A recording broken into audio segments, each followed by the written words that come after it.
ក្រក់ណាស់គ្រាន់តែស្មោះត្រង់ជាមួយវានៅទីនេះអ្នកបម្រើផ្ទះនិយាយថាសម្លៀកបំពាក់មិនអាចបោកមិនអនុញ្ញាតឲ្យត្រឡប់ទៅវិញទេហេតុអ្វីអ្នកមិនមុតទឹកព្រោះអ្នកមើលទៅអាក្រក់បំផុតអ្នកគួរតែបោកសម្លៀកត្រឡប់ទៅប្រាប់អ្នកបម្រើផ្ទះថាស្ត្រីចំណាស់ចង់បានជីវិតរបស់អ្នក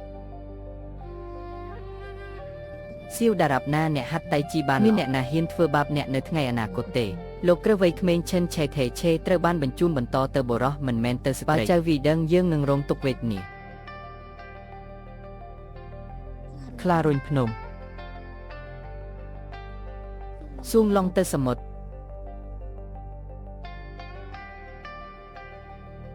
លោកគ្រូហេតុអ្វីលោកគ្រូមិនហាត់ស៊ីវខ្ញុំចង់ក្លាយជាគ្រូពេទ្យល្អបំផុតនៅលើពិភពលោកវិធីនេះនឹងព្យាបាលស្នាមជៀមនៅលើមុខរបស់អ្នក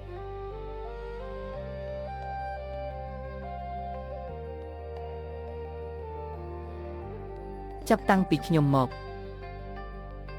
ពោលជាចាឲ្យសាសនាតាវសិតចាប់ប្រៃហើពីលើ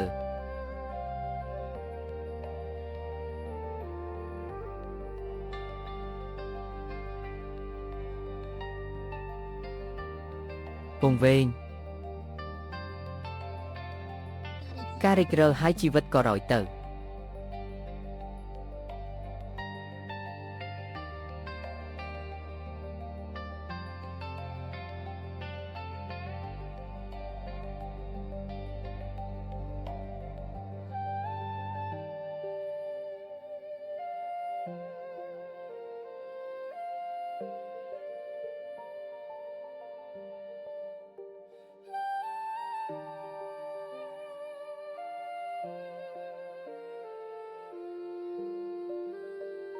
រាល់ថ្ងៃគឺពិត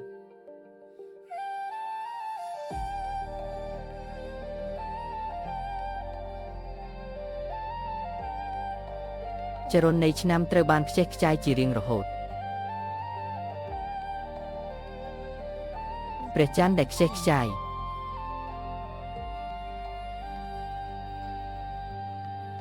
នេះជាមាគ៌ាទី9នៃតៃជីបុព្វបុរសដែលបានបង្កើតតៃជីនៅលើផែនដីដើម្បីហាត់សមរហូតដល់វគ្គទី7ខ្ញុំជេងឆាងសេងត្រូវបានវាយប្រហារយ៉ាងខ្លាំងដោយសិនជូមេនខ្ញុំមិនបានរំពឹងថានឹងអ្នកនៅតែអាចមើលឃើញមហាអំណាចដ៏គ្មានគូប្រៀបបែបនេះមុនពេលអ្នកស្លាប់តើអ្នកបានរៀនក្បាច់គុនតៃជីរបស់ឆែនពីអ្នកណាខូចហើយរកឃើញវិញតៃជីរបស់ឆែនត្រូវបានបន្តទៅបុរសមិនមែនស្ត្រីទេសូមឲ្យមនុស្សដឹងថាខ្ញុំនឹងបង្កប់នៃដល់ចៅវីវ័យក្មេងសិស្សច្បងខ្ញុំចង់គោរពសិស្សច្បងជាគ្រូ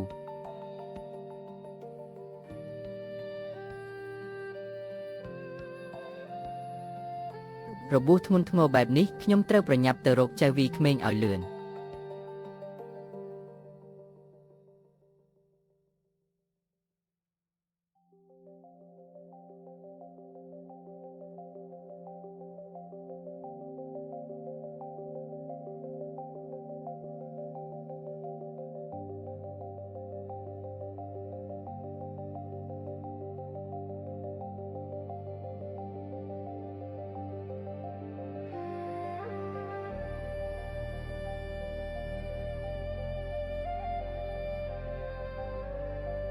ស៊ីវខ្ញុំដឹងពីរបៀបជួសជុលស្នាមពីកំណើតនៅលើមុខរបស់អ្នកលោកគ្រូមកជាមួយខ្ញុំលោកគ្រូឲ្យមើលចុះ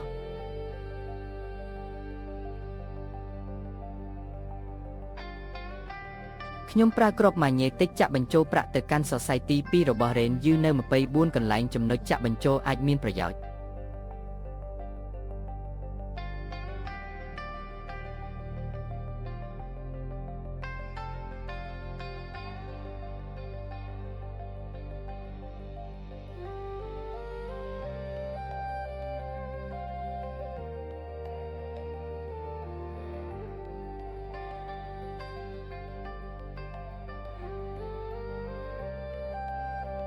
អ្នកភ្ញាក់ហើយលោកម្ចាស់របួសឆ្អឹងខ្នងខាងក្នុងរបស់លោកធ្ងន់តាមដានខ្ញុំត្រឡប់ទៅគ្រួសារឆែនវិញជាមុនសិនហើយក៏សរសើរគ្រួសារឆែនឲ្យបាននេះជាកូនប្រុសរបស់យើងនៃគ្រួសារឆែនគឺលោកម្ចាស់ឆែនហាវនៅពេលនោះខ្ញុំត្រូវបានវាយប្រហារដោយ God Pegate ឥឡូវនេះប្រសិនបើអ្នកប្រញាប់ប្រញាល់ត្រឡប់ទៅជ្រកទ្វារជ្រូកព្រះវិញហើយមកដល់ទ្វារនោះគ្រួសារឆែនជិះមិនរួចជាព្យុះបង្ហូរឈាមសូមអរគុណអ្នកទាំងពីរសម្រាប់ការជួយរបស់អ្នកលោកគ្រូសូមឲ្យសិស្សសូត្រធម៌លោកម្ចាស់អ្នកចិត្តល្អពេកហើយ ខ្ញុំគ្រាន់តែជាអ្នកបម្រើរបស់គ្រួសារឆានប៉ុណ្ណោះតើទ្រង់អាចធ្វើជាម្ចាស់របស់អ្នកដោយរបៀបណារដ្ឋមន្ត្រីគឺជាតៃជីប្រុសមិនឆ្លងកាត់ស្រីទេវាជាច្បាប់ផ្ទះរបស់ខ្ញុំមិនបានរំពឹងថាក្មេងស្រីនឹងរៀនតៃជីទេបានអនុវត្តដល់កម្រិតបែបនេះខ្ញុំនឹងបំពេញច្បាប់នេះនៅពេលដែលខ្ញុំបានជាសះស្បើយលោកគ្រូពេលខ្ញុំជាសះស្បើយខ្ញុំពិតជានឹងមកជួបលោកគ្រូអូយមានរឿងអ្វីកើតឡើងស៊ីវអ្នកមិនបានហាត់ប្រដាល់ថ្ងៃនេះទេបើលោកតាដឹងលោកតានឹងត្រូវទទួលទោសតារាប់ណាអ្នកអាចព្យាបាលថេឆាយលើមុខរបស់អ្នកបានវាមិនមានបញ្ហាទេប្រសិនបើអ្នកត្រូវឪពុកខ្ញុំដាក់ទោសនោះវាមិនអីទេលោកគ្រូវ័យក្មេងគឺជាអ្នកស្នងតំណែងរបស់ក្បាច់គុនតៃជីរបស់ចេនមកជាមួយខ្ញុំឆេនហៅអ្នកនៅតែមានមុខដើម្បីអនុវត្តហាត់តៃជីអស់រយៈពេលជាច្រើនឆ្នាំវាជាការអាម៉ាស់មួយសម្រាប់គ្រួសារឆេនរបស់យើងដែលសូម្បីតែចណ្ដាលសេះក៏មិនអាចបំទុះបានជាប់លាប់ដែរតើគ្រួសារឆេនអាចមានកាកសំណល់ដូចអ្នកដោយរបៀបណាលោកគ្រូសូមហៅល្បីល្បាញដោយសារជំនាញវិទ្យាសាស្ត្ររបស់គាត់តើកេរ្តិ៍ឈ្មោះរបស់គ្រួសារឆេនបានកើតឡើងប៉ុន្មានហើយម្ដេចក៏ហ៊ានប្រមាថគាត់បែបនេះកុំនិយាយជាមួយខ្ញុំអីអាស្អុយណាស់ទុករឿងអាក្រក់នេះទុកសម្រាប់ខ្ញុំបាក់ជើងរបស់គាត់សម្រាប់ខ្ញុំមែនហើយដើម្បីមើលថាអ្នកណាហ៊ានតើខ្ញុំខុសទេរឿងស្អុយតើអ្នកហ៊ានរឹងរូសយ៉ាងម៉េចដែរមែនទេបងប្រុសតាំងប្រសិនបើអ្នកហ៊ានបញ្ឆោតវ៉ាជីម្ដងទៀតកុំបន្ទោសខ្ញុំដែលឆ្លើយចំពោះអ្នកបងថាងបើបងហ៊ានធ្វើបាបវ៉ាស៊ីម្ដងទៀតកុំបន្ទោសខ្ញុំដែលឆ្លើយចំពោះអ្នកអីយល់ទេខ្ញុំយល់ហើយថាហេតុអ្វីបានជាអ្នកឆ្លើយដាក់ខ្ញុំឈប់ទៅ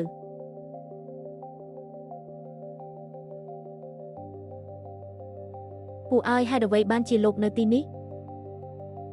មិនហាត់ក្បាច់គុនឲ្យបានល្អពូកំពុងធ្វើអ្វីហ្នឹងថ្ងៃនេះឆេនហៅមកយឺតទៀតហើយខ្ញុំកំពុងត្រួតពិនិត្យគាត់មិនមែនលោកទេថ្ងៃនេះលោកគ្រូវ័យក្មេងបានជួយសង្គ្រោះបុរសចំណាស់ម្នាក់នៅលើភ្នំខាងក្រោយពិតមកទៅជាវហៅអ្នកនៅតែគ្មានការលើកទឹកចិត្តចំណាយពេលជាមួយអ្នកបម្រើនេះពេញមួយថ្ងៃប៉ាធ្វើឲ្យខ្ញុំខកចិត្តច្រើនណាស់ខ្ញុំមិនបានធ្វើដូច្នោះទេតើនារីអធិរាជម្នាក់នេះមកដល់ទីលានវឹកហាត់ដោយរបៀបណាអ្នកមិនដឹងទេថាខ្ញុំជាតៃជីរបស់ចេងច្បាប់នៃការបញ្ជូនបន្តលើបុរសមិនមែនស្ត្រីទេគាត់បានបញ្ជូនខ្ញុំទៅទីលានវឹកហាត់គាត់មិនបានលួចដៃជីទេវាល្អបំផុតហើយកុំត្រឡប់មកទីលានវឹកហាត់វិញនៅពេលអនាគតយល់ហើយចៅវាយទី2វាកើតឡើងថាមនុស្សគ្រប់គ្នាកំពុងស្លាប់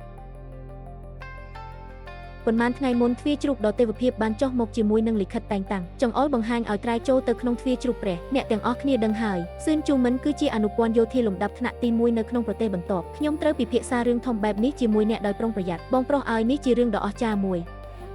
ដោយមានជំនួយពីជ្រូកគ្រួសារឆេនរបស់យើងនឹងរស់ឡើងវិញហើយស្ដារសេរីរុងរឿងពីមុនរបស់វាឡើងវិញជូលីយ៉ាវស្ត្រីច្បងនៃជ្រូកទេពធីតាអាចមើលឃើញត្រែតើនោះក៏ជាកិត្តិយសរបស់គ្រួសារឆេនរបស់យើងដែរឬតារាប់ណាអ្នកអាចយកឆេនហៅចេញបានប្រមុខគ្រួសារឆេនបន្ទាប់នឹងជាខ្ញុំ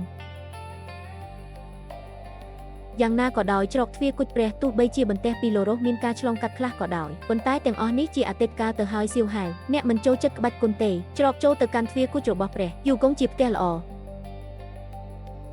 ស៊ូជុនខ្ញុំមិនយល់ស្របនឹងរឿងនោះទេការចូលរៀនខ្ញុំមិនយល់ស្របនឹងរឿងនោះទេនៅពេលនោះជ្រូកព្រះបានវាយប្រហារបុព្វបុរសគ្រួសារឆេនរបស់ខ្ញុំបុព្វបុរសនៅតែជាអាចកំបាំងឋានៈគ្រួសារឆេនរបស់ខ្ញុំបានធ្លាក់ចុះយ៉ាងខ្លាំងចាប់តាំងពីពេលនោះមកឥឡូវនេះអ្នកនៅតែចង់ឲ្យខ្ញុំក្លាយជាជ្រូកព្រះអ្នកមិនខ្លាចទេតើមនុស្សនៅតាមដងទន្លេនឹងបឹងគ្រាន់តែសើចចំអកឲ្យគ្រួសារឆេនរបស់យើងទេឆេនហៅអ្វីដែលអ្នកនិយាយគឺចាស់ហើយឥឡូវនេះគ្រួសារឆេនរបស់យើងត្រូវក្រោកឈរឡើងត្រូវតែពឹងផ្អែកលើកម្លាំងរបស់ជ្រូកព្រះបន្ទាប់ពីការងើបឡើងនៃគ្រួសារឆេនរបស់ខ្ញុំតើអ្នកណានឹងហ៊ានតូចតាចមើលគ្រួសារឆេនរបស់យើងទោះបីជាជ្រូកដ៏ទេវភាពនិងក្រុមគ្រួសារឆេនរបស់យើងមានការជួយសង្គ្រោះខ្លះក៏ដោយប៉ុន្តែត្រូវធ្វើឲ្យគ្រួសារឆេនរស់ឡើងវិញវាជាការទទួលខុសត្រូវរបស់កូនគ្រួសារឆេនគ្រប់រូបការចូលទៅក្នុងច្រកទ្វារនៃប្រទេសចិននេះគឺជាវាសនារបស់អ្នកមិនថាអ្នកនិយាយអ្វីក៏ដោយខ្ញុំនឹងមិនជួបបញ្ហាទេខ្ញុំគិតថាអ្នកលងស្នេហ៍នឹងឈ្មោះខេនឈីវដ៏អាក្រក់នោះហើយសត្វចម្លែក8ក្បាលកិច្ចពីស្ត្រីនោះហើយជាមូលហេតុដែលខ្ញុំមិនចង់ពាក់ព័ន្ធខ្ញុំឃើញគ្មានអ្វីចម្លែកទេដែលអ្នកទាំងពីរនៅជាមួយគ្នាពេញមួយថ្ងៃគ្មានហេតុផលទេនៅតែមានរឿងអាក្រក់គាត់ជាមនុស្សបរិសុទ្ធសប្បុរសសុភាពរៀបសារនិងមានជំនាញតារាប់ណាគ្រួសារយើងរីកចម្រើនទៅមុខជាមួយគ្នាតើយើងអាចមានលទ្ធភាពទិញគ្រួសារឆេនរបស់យើងតាមរបៀបផ្សេងបានទេគ្រប់គ្រាន់ហើយនាំថេនឈីវឡើងមកតើវាមែនទេពួកគេនិយាយថាពួកគេបានដឹងថាខ្ញុំកំពុងលួចក្បាច់គុនចប់ហើយនោះតើខ្ញុំគួរធ្វើដូចម្តេចប្រសិនបើវាពិតជាធ្វើឲ្យខ្ញុំមានបញ្ហាគ្រួសារឆេនរបស់យើងបានស្វាគមន៍អ្នកដោយសប្បុរសអ្នកទៅលបួងត្រែអ្នកពិតជាក្លាហានណាស់ប៉ាអាជីវមិនបានលបួងខ្ញុំទេ សូមដោះលែងគាត់ទៅបងប្អូនឲ្យឈីនស៊ីវអាក្រក់ណាស់មើលដំបងមានអារម្មណ៍ថាចង់ក្អួតខ្ញុំបាននៅអំពីយូនោះកញ្ញាយ៉ាវមើលទៅដូចជាផ្កាជញ្ជាំងអ្នកបម្រើនេះមិនលើសពី100ដង1000ដងទេច្រកទ្វារជ្រូកព្រះខ្ញុំបានឮថាពួកសិស្សដែលអង្គុយនៅនិកាយជ្រូកព្រះមានក្បាលនិងខួរក្បាលធាត់ប្រើចានសម្រាប់ញ៉ាំអាហារអ្នកដែលមានទម្ងន់តិចជាង500ផន់មិនស្គមតតែសោះតើអ្នកនឹងអនុញ្ញាតឲ្យចៅវាយវ័យក្មេងចូលទៅក្នុងទ្វារជ្រូកព្រះដោយរបៀបណាអ្នកត្រូវតែអនុញ្ញាតឲ្យម្ចាស់វ័យក្មេងចូលទៅក្នុងទ្វារគុជដ៏ទេវភាពតើនោះមិនបានរុញចៅវាយវ័យក្មេងចូលទៅក្នុងរណ្ដៅភ្លើងទេពិតមកទៅតើអ្នកអាចនិយាយក្នុងនាមជាអ្នកបម្រើនៅទីនេះដោយរបៀបណាមនុស្សរបស់បងធំសិនជូមីនឹងមកដល់ឆាប់នេះសូមប្រញាប់ឡើងហើយសម្រេចចិត្តមែនហើយពូនេះជាការកើនឡើងនៃគ្រួសារឆេនរបស់យើងឱកាសមួយក្នុងមួយជីវិតឥឡូវនេះចូលរៀបចំការរៀបចំថ្លៃបណ្ណាការសម្រាប់ឆេនហៅដើម្បីក្លាយជាបន្ទុក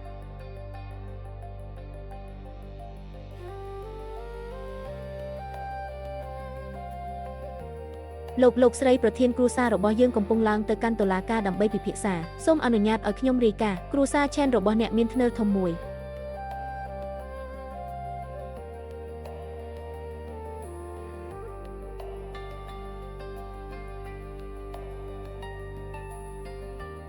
បងប្រុសចេនហៅនឹងរៀបការជាមួយខ្ញុំឆាប់នេះអ្នកមិនអាចមានសុជីវធម៌បានទេស្គាល់យ៉ូបងប្រុសប្រកាសជានឹងជួយអ្នកឲ្យទទួលបានឆេនហៅមកវិញនៅថ្ងៃនេះប៉ាអនុញ្ញាតឲ្យខ្ញុំចូលទ្វារនេះ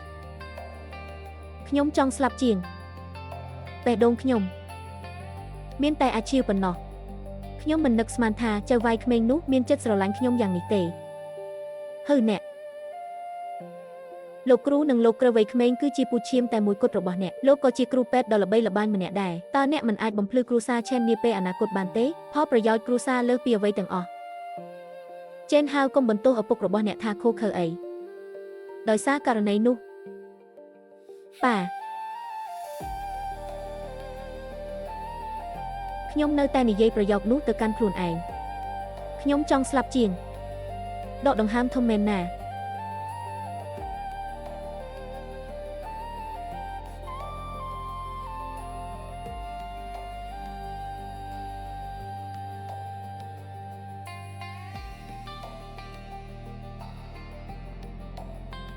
ដកដង្ហើមធំមែនណាអ្នកទាំងពីររុះរើផ្លាកសញ្ញាគ្រួសារឆេនរបស់ខ្ញុំកុំចាត់ទុកគ្រួសារឆេនរបស់យើងធ្ងន់ធ្ងរពេកអីតើវាគ្រាន់តែជាបន្ទះដែលខូចមែនទេបន្ទាប់ពីឆេនហៅរៀបការជាមួយប្អូនស្រីរបស់ខ្ញុំនឹងផ្ដល់ឲ្យអ្នកនៅ10យន់និង8យន់បងប្រុសធំនេះគឺជូលីឆេងជាសិស្សច្បងនៃនិកាយសិនជើលោកឈូអាចមកផ្ទាល់បានប៉ុន្តែមើលគ្រួសារឆេនរបស់យើងទៅហាឆេនហៅអ្នកនាងបែនមកទទួលអ្នកថ្ងៃនេះត្រឡប់មកឆេនឈូមិនវិញសម្រាប់ខ្ញុំបានរៀបចំបន្ទប់កូនក្រមុំសម្រាប់អ្នកហើយអូកញ្ញាជូស្អាតណាស់បន្ទាប់មកបងប្អូនជីដូនមួយរបស់ខ្ញុំពិតជាសំណាងណាស់ហាកញ្ញាជូគឺជាមនុស្សតែម្នាក់គត់ដែលចាប់អារម្មណ៍ខ្ញុំគួរតែសុំឲ្យអ្នកជ្រើសរើសកូនប្រសារល្អម្នាក់ទៀតមើលឈុតនេះសិនវាជាអ្នកបម្រើស្រីនេះស្នាមពីកំណើតនេះហេតុអ្វីបានជាវាអាក្រក់ម្លេះចេនហៅអ្នកចូលចិត្តមនុស្សបែបនេះអ្នកពិតជាចូលចិត្តមនុស្សអាក្រក់នេះណាស់បិទមាត់ទៅអ្នកមិនត្រូវបានអនុញ្ញាតឲ្យប្រមាថអេឈីវបែបនេះទេហើយបន្ទាប់មកកុំនិយាយរឿងមិនសមហេតុផលជនជាតិលោបានបញ្ជាមានតែឆេនហៅទេដែលបានចូលទៅក្នុងទ្វារជ្រូកដ៏ទេវភាពដោយសម្លេងខ្លាំងមានតែជ្រូកព្រះទេដែលអាចគ្រងរាជ្យបានយ៉ាងអស្ចារ្យមិនអីទេគ្មាននរណាម្នាក់ហ៊ាននិយាយជាមួយខ្ញុំបែបនោះទេខ្ញុំឃើញអ្នកខ្លាចជាអ្នកថែរក្សាផ្ទះលោកចៅមិនចាំបាច់មានទេបុព្វបុរសរបស់យើងបានយល់ព្រមចូលរួមជាមួយឆេនហៅបងធំមែនទេឈូកងសេកញ្ញាឈូកុំខឹងអីខ្ញុំនឹងរៀបចំបណ្ណាការសម្រាប់កូនប្រុសទាំងមូលជ្រើសរើសថ្ងៃល្អនិងថ្ងៃល្អសម្រាប់ខ្លួនឯងបញ្ជូនគាត់ទៅច្រកទ្វារគុជរបស់ព្រះតើអ្នកណាខ្វល់ពីអាពាហ៍ពិពាហ៍តូចតាចដែលបែកបាក់របស់អ្នកហាត់មុខទៅខ្ញុំចង់ឲ្យឆេនហៅមកជាមួយខ្ញុំឥឡូវនេះពូតើលោកស្រីជូត្រឹមត្រូវទេបងប្អូនជីដូនមួយបើអ្នកចូលរួមជាមួយយើងមុននេះចូលយើងតើអ្នកអាចទទួលបានជំនួយពីឆេនឆេមិនពីមុនបានទេគ្រាន់តែកញ្ញាឈូឆេនហៅអ្នកកំពុងចាក់ចេញជាមួយកញ្ញាជូ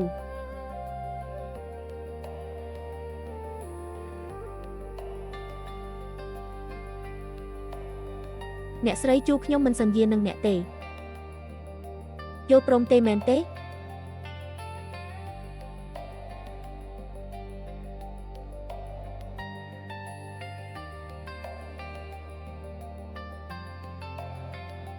បន្ទាប់ពីអ្នកកំចាត់មនុស្សទាំងនេះចេញពី Sentiment របស់ខ្ញុំអ្នកមានលក្ខណៈសម្បត្តិគ្រប់គ្រាន់ក្នុងការចរចាជាមួយប្អូនស្រីរបស់ខ្ញុំ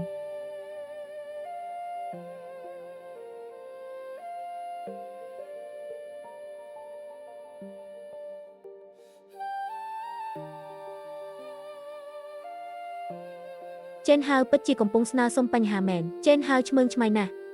វាជាការល្អក្នុងការរៀនមេរៀននៅទីនេះក្រែងលោអ្នកនឹងទៅច្រកទ្វារជ្រូកព្រះនៅពេលអនាគតមិនអាចបម្រើមេសឈីបានល្អទេនោះហើយជាមូលហេតុដែលគ្រួសារឆេនបានប្រព្រឹត្តអំពើបាបនៅពេលនោះរដ្ឋមន្ត្រីរបស់អ្នកគឺលោកឆេនឆេងឆេងដែលជាបុព្វបុរសនៃក្បាច់គុនតៃជីឈានដល់ការគោរពទី5នៃតៃជីមិនទាន់ចាញ់ព្រះរបស់ខ្ញុំដែលចេញទៅក្រៅនៅឡើយទេអ្នកល្ងងហ៊ានប្រកួតប្រជែងយើងចេនហៅពិតជាពូកែមែនបើអ្នកតាមខ្ញុំនឹងបញ្ឈប់ពួកគេឥឡូវនេះកុំនិយាយរឿងមិនសមហេតុផលអីចូលមក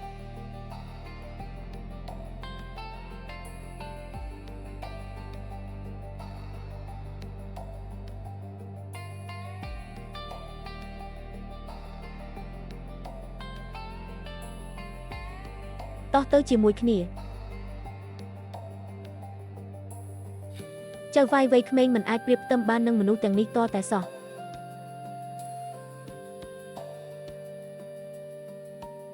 ចៅវាយវ័យក្មេង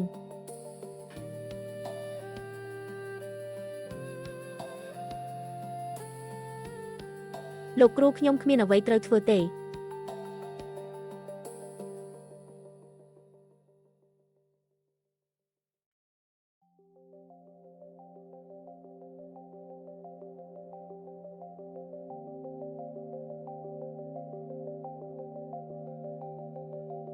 មិនអាចទ្រាំទ្របានច្រើនទេឥឡូវនេះ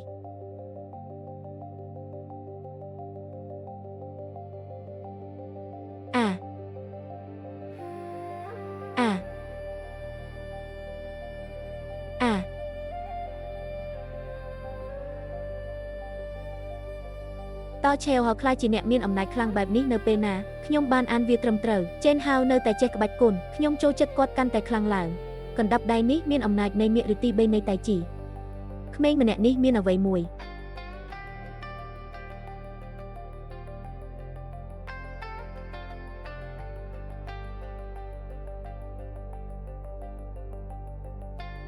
ក្បាច់គុនហ្វូឆ្លងដែនដ៏អស្ចារ្យមួយក្រុមដែលពោពេញដោយសម្រាមប្រុសខ្ញុំនឹងលេងជាមួយអ្នក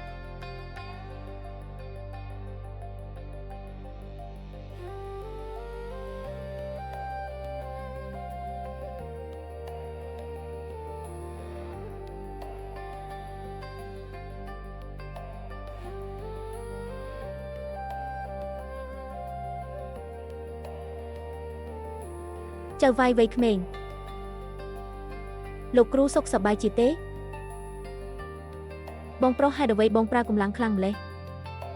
តើរដ្ឋមន្ត្រីថៃជីមានចំណុចណាងាយរងគ្រោះកម្លាំងរបស់ស៊ូកងសេពិតជាមិនធម្មតាមែនដូចដែលរំពឹងទុកនៃឆ្នាំដែលព្រះបានយាងចេញទៅមនុស្សដំបូងគេក្នុងចំនួនពន្លឺគឺក្បាច់គុនកុងហ្វូរបស់លោកជូអ្នកអាចប្រកួតប្រជែងដណ្ដើមតំណែងជាអ្នកដឹកនាំសម្ព័ន្ធភាពក្បាច់គុនសូមមើលគម្លាតរវាងការចេញទៅក្រៅជាមួយព្រះរបស់ខ្ញុំតើអ្នកគិតថាវាចាំបាច់ក្នុងការបន្តទេចៅវាយនីវ័យក្មេងមានអំណាចខ្លាំងណាស់ប្រសិនបើឆេវហៅពិតជាបដិសេធពួកគេនៅថ្ងៃនេះពីចេនខ្ញុំខ្លាចថានឹងមានគ្រោះមហន្តរាយនៅផ្ទះជូសៀវឈៀនលោកជូទេ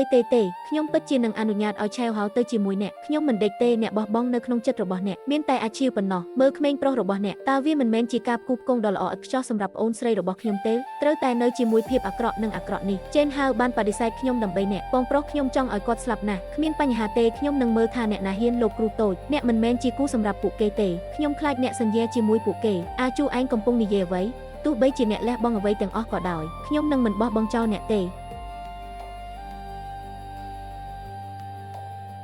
ស្នេហាពិតជាអឿនរួយមែននៅចំណុចនេះអ្នកអាចធ្វើឲ្យខ្ញុំរើបំរះបានខ្ញុំនឹងសម្លាប់មនុស្សអាក្រក់នេះនៅថ្ងៃនេះសម្អាតអ្នកម្ដងទៀត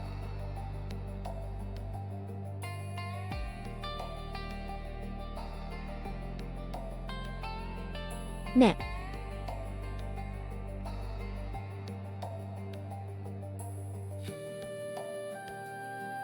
ក្មេងកណ្ដាប់ដៃនេះមានអំណាចបញ្ឈប់វាបានចេញពីផ្លូវទៅចង់សម្លាប់ស៊ីវមែនហើយសម្លាប់ខ្ញុំប្រសិនបើមិនមែនសម្រាប់អ្នកទេអ្នកបំរើដ៏រៀបទៀបតើឆេវហៅអាចលងស្នេហ៍នឹងអ្នកបំរើរបស់អ្នកដោយរបៀបណាខ្ញុំនៅតែចង់ឡើងមេឃឈើខ្ពស់ហើយខ្លាយជាសត្វហ្វូនិកកុំបត់ជើងតូចហើយថតរូបរាងមិនស្អាតរបស់អ្នកវាគួរឲ្យស្អប់ខ្ពើមណាស់អ្នកមិនត្រូវបានអនុញ្ញាតឲ្យប្រមាថអេឈីវបែបនេះទេលោកគ្រូតើវាមានតម្លៃទេ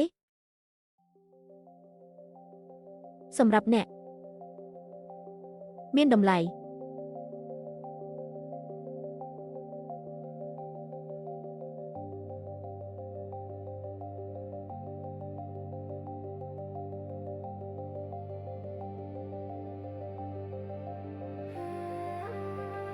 ញ៉ាំវាត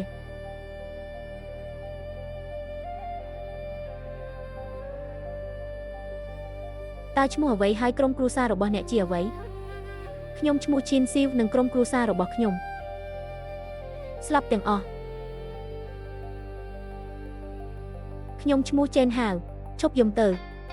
ចាប់តាំងពីគ្រួសាររបស់អ្នកបានស្លាប់ទៅហើយបន្ទាប់មកផ្ទះរបស់ខ្ញុំគឺជាផ្ទះរបស់អ្នក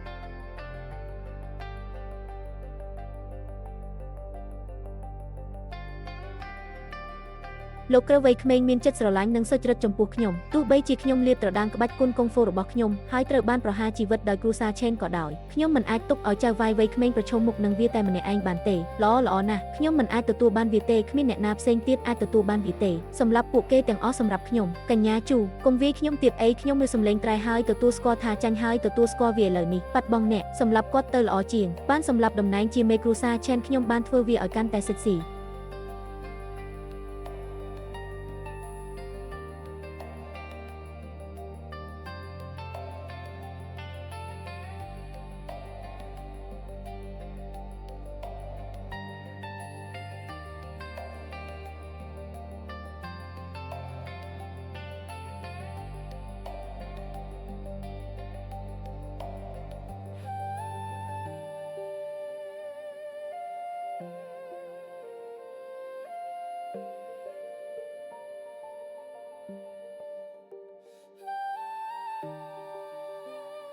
ឈីនស៊ីវពិតជាអាចហាត់តៃជីបានមែនទេ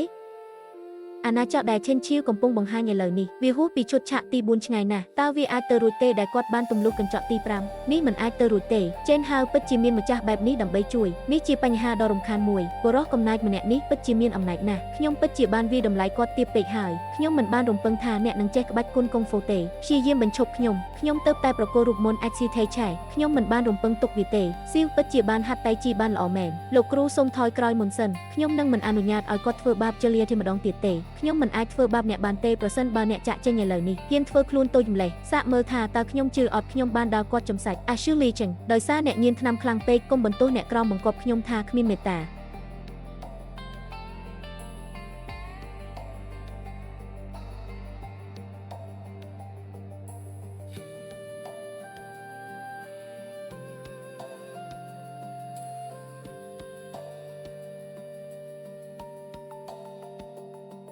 ប្រុសសង្ហាម្នាក់នេះមើលទៅស្អាតណាស់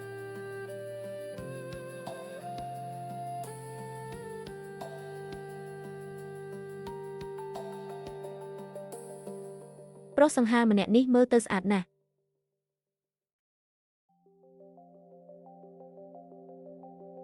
តើឆ្នាំទី3នៃវិទ្យាល័យជាក្តីស្រមៃរបស់ខ្ញុំមែនទេស៊ីវអ្នកសុខសប្បាយជាទេលោកខ្ញុំសុខសប្បាយជាទេ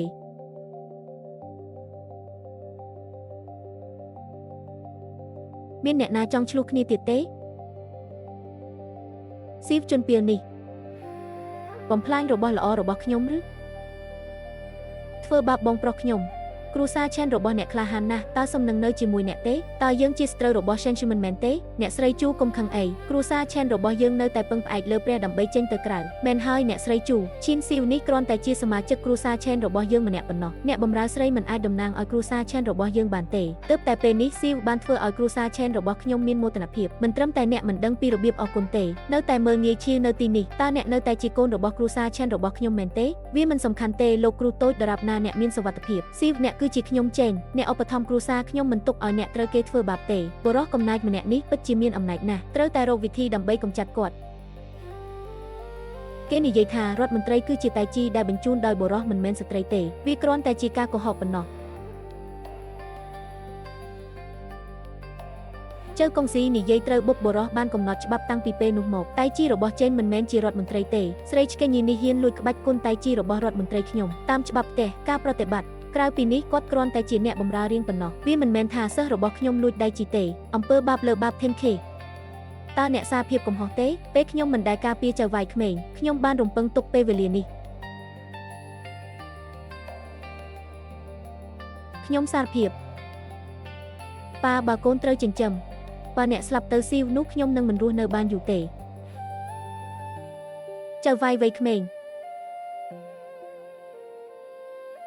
ឈិនស៊ីនៀនត្រូវបានលើកលែងពីទោសប្រហារជីវិតបន្ទាប់ពីអ្នកបានជួយសង្គ្រោះកូនប្រុសរបស់ខ្ញុំអំពើបាបដែលរស់នៅប្រសិនបើអ្នកនៅតែគិតអំពីសុវត្ថិភាពរបស់ឆេវហៅបន្ទាប់មកខ្ជះខ្ជាយពេលវេលារបស់អ្នកសាច់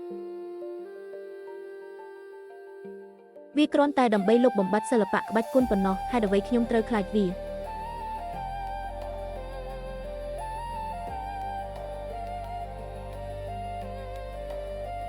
មេដឹកនាំខ្ញុំអាចខ្ជះខ្ជាយរាងកាយរបស់អ្នកទាំងមូលនៅក្នុងហ្គេមនេះរងចាំមួយផ្លែត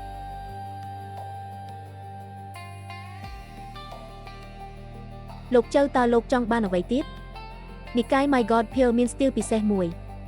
វាត្រូវបានគេហៅថាសរសៃវ៉ែនរៀងដូចមជុលអាក្រក់ណាស់បើអ្នកពិតជាស្មោះត្រង់មែនហ៊ានទទួលយកសម្លេដែកនិងជីបចរដែកគោលសរសៃដែកគោលដំបងដែកតើនោះជាអ្វី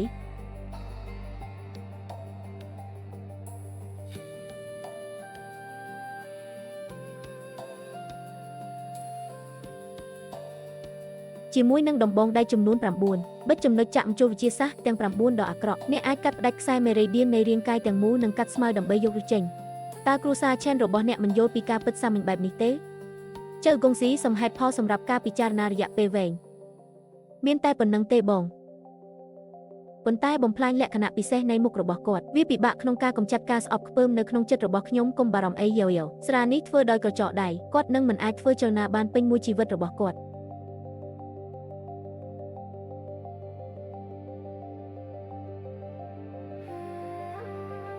ចាប់តាំងពីឈីវមកដល់គ្រួសារឆេនរបស់ខ្ញុំតែងតែបំពេញកាតព្វកិច្ចរបស់អ្នកដោយគ្មានកំហុសតើអ្នកអាចធ្វើបែបនេះចំពោះគាត់បានដោយរបៀបណាTK ជីវិតរបស់អ្នកត្រូវបានផ្ដល់ដោយគ្រួសារឆេនរបស់យើងដោយគ្មានគ្រួសារឆេនបើគ្មានអ្នកថ្ងៃនេះសម្រាប់គ្រួសារឆេនចំពោះឆេវហៅផងដែរអ្នកត្រូវគិតដោយប្រុងប្រយ័ត្នតារាបណាម្ចាស់វ័យក្មេងមានសុវត្ថិភាពខ្ញុំសុខចិត្តទទួលយកទាហានដែក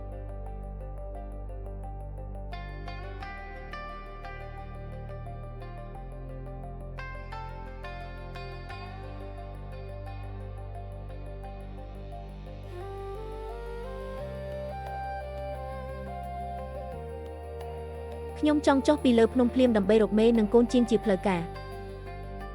នឹងច្បាប់នៃការបញ្ជូនបន្តលើបុរសមិនមែនស្ត្រីទេ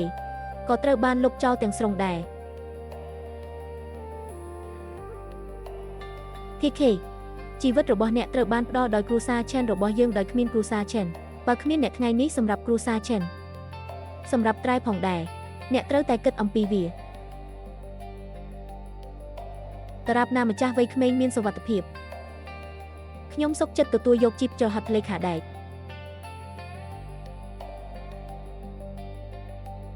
អាគីយូគ្រួសារឆេនសោកស្ដាយចំពោះអ្នកគ្រួសារឆេនបានធ្វើឲ្យអ្នកឈឺចាប់លោកគ្រូកុំសោកសៅអីគ្រួសារឆេននៅតែត្រូវការអ្នកត្រូវតែរឹងមាំ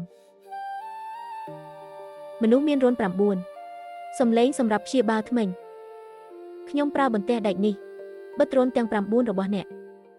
ចាប់ពីពេលនេះទៅហាអ្នកនឹងមិនអាចបង្រួមជីវិតបានទេ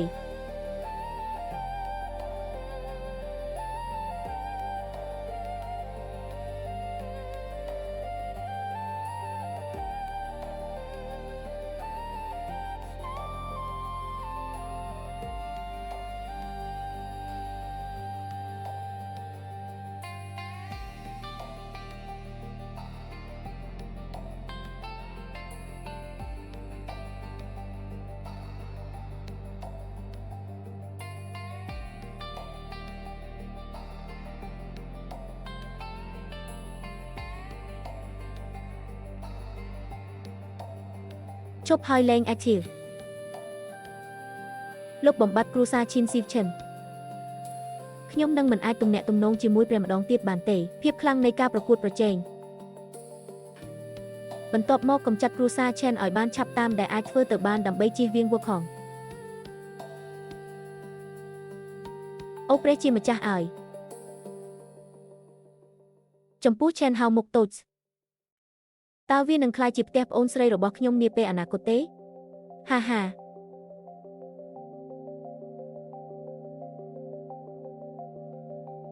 ទេ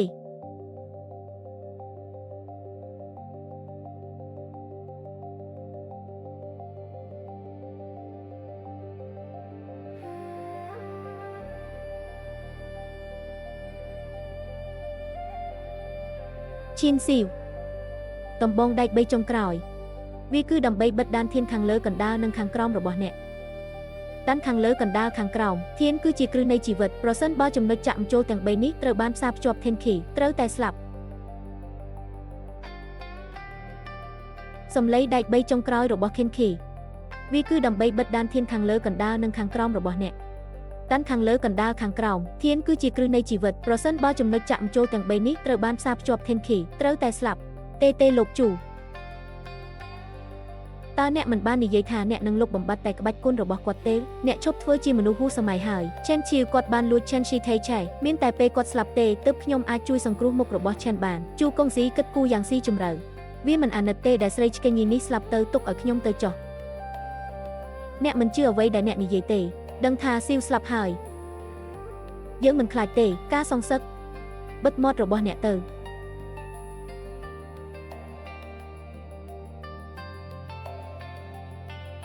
តើអ្នកណាហ៊ានមកបង្កបញ្ហាដល់គ្រួសារឆេនរបស់ខ្ញុំទោះបីជាខ្ញុំរស់នៅទីនេះនិងស្លាប់នៅថ្ងៃនេះក៏ដោយខ្ញុំមិនចោះចាញ់អ្នកទេបងប្រុសឈីនសញ្ញាដែកនេះថែមទាំងជាទេពអប្សរទៀតផងមិនអាចជួយសង្គ្រោះអ្នកពីជំងឺបានទេហ៊ានលួចយកតៃជីលើផែនដីទុកឲ្យគាត់ស្លាប់ទៅអ្នកកំពុងឆ្លៀតឱកាសពីគាត់ហើយតារាបណាមនុស្សអាក្រក់ម្នាក់នេះស្លាប់គ្មានអ្នកណាអាចការពារឆេនហៅបានទៀតទេចាប់ពីពេលនេះទៅគ្រួសារឆេននឹងក្លាយជារបស់ខ្ញុំឈៀនស៊ីវកុំបន្ទោសខ្ញុំអីអ្នកបានយកវាទាំងអស់មកលើខ្លួនឯងហាហាហាឈៀនស៊ីវអ្នកបាននិយាយថាអ្នកជាក្មេងស្រីតូចម្នាក់អ្វីដែលត្រូវរៀនតៃជីនោះហើយជាអ្វីដែលបុរសអាចរៀនបានតើអ្នកយល់ទេមិនអាចរស់បានអ្នកខុសហើយស្ត្រីមិនមែនជាអ្នកក្រោមបង្គាប់បុរសទេគុណលក្ខណៈមិនមែនជាអ្នកទុនខ្សោយដែលជន់ឈ្លីពួកគេតាមចិត្តនោះទេខ្ញុំរៀនតៃជីមិនមែនធ្វើត្រាប់តាមបុរសទេតែដើម្បីបញ្ជាក់អំណាចរបស់ស្ត្រីក៏អាចអង្រួនពិភពលោកបានដែរអ្នកអាចសម្លាប់ជីវិតខ្ញុំនៅថ្ងៃនេះប៉ុន្តែអ្នកមិនអាចសម្លាប់ការស្វែងរកសម្ភារនៅក្នុងចិត្តរបស់ខ្ញុំបានទេឈៀនស៊ីវថ្ងៃនេះខ្ញុំចង់មើលថាតើវាជាមាត់របស់អ្នកឬអត់យ៉ាងណាក៏ដោយញួររបស់ខ្ញុំនៅតែរឹង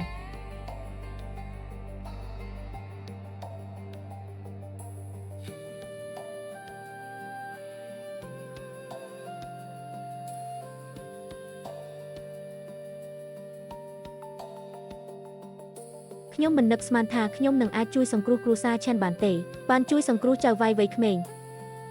ជាថ្នូរនឹងការបញ្ចប់បែបនេះបើមានជាតិក្រោយមែនខ្ញុំនឹងមិនខ្លាចជាស្ត្រីទៀតទេនៅយប់នេះ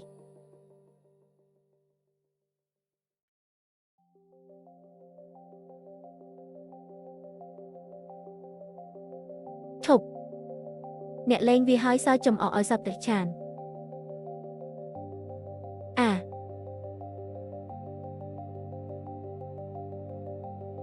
ឈប់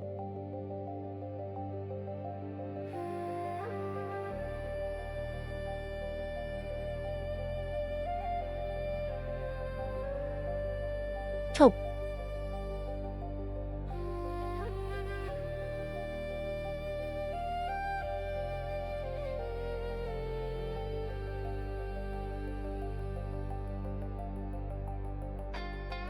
ហេតុអ្វីបានជាសំបីតែដូនតារបស់អ្នកមិនអាចទទួលស្គាល់វា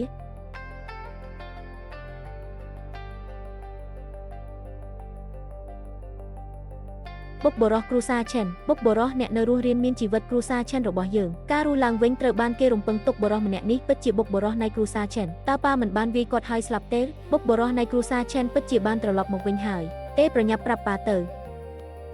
អាស៊ីវសុំទោសខ្ញុំមិនបានការពារអ្នកទេ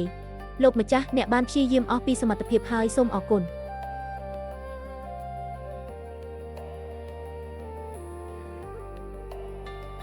នេះមានរឿងអ្វីកើតឡើងលោកម្ចាស់ គាត់ជាអ្នកបម្រើរបស់គ្រួសារឆានរបស់យើងវាជាកំហុសរបស់បងប្រុសខ្ញុំទាំងអស់ដែលអនុញ្ញាតឲ្យអ្នកបម្រើស្រីម្នាក់នេះស្ត្រីនោះបានលួចយកក្បាច់គុណចិនរបស់យើងពីកូនប្រុសរបស់គាត់មែនហើយចៅវាយអ្នកបម្រើស្រីដ៏រៀបទៀបម្នាក់នេះបំបែកច្បាប់ដែលអ្នកបានកំណត់នៅពេលនោះការដាក់ឈ្មោះគួរតែត្រូវបានអនុវត្តប៉ុន្តែពូនោះបានបំពានច្បាប់គ្រួសារយ៉ាងច្បាស់លាស់គ្រាន់តែខ្ជះខ្ជាយក្បាច់គុណកុងហ្វូរបស់គាត់គុំនិយាយមិនសមហេតុផលអីដូនតាខ្ញុំមិនមានដូនតាណាម្នាក់ដែលយកចិត្តទុកដាក់បំផុតចំពោះច្បាប់គ្រួសារនោះទេឥឡូវឲ្យគាត់ដឹងថាបងធំហ៊ានការពារចំណុចខ្វះខាតរបស់ខ្លួនប្រហែលជាមួយដោយកំហឹងគាត់បានលុបចោលតំណែងបងប្រុសច្បងជាប្រមុខគ្រួសារទុកឲ្យកូនប្រុសខ្ញុំមើលហាចៅហ្វាយតើអ្នកវាយខ្ញុំដោយរបៀបណាមែនហើយចៅវាយបំពេញច្បាប់គ្រួសារអ្នកបម្រើស្រីម្នាក់នេះដែលបានលីឡំជាមួយគ្រួសារពូអ្នកបម្រើដ៏រៀបទៀបនៅក្នុងមាត់របស់អ្នកវាជាដូនតារបស់អ្នកម្ចាស់របស់ខ្ញុំ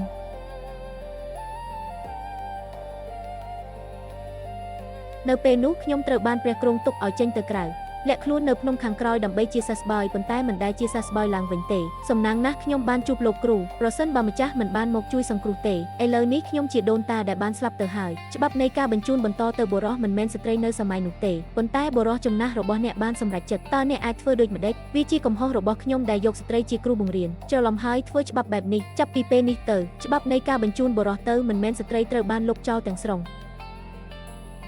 ស៊ីវឯងយល់ទេគ្មានអ្នកណានឹងនិយាយថាអ្នកលួចតៃជីម្ដងទៀតទេអ្នកត្រូវតែកាន់តែប្រសើរឡើង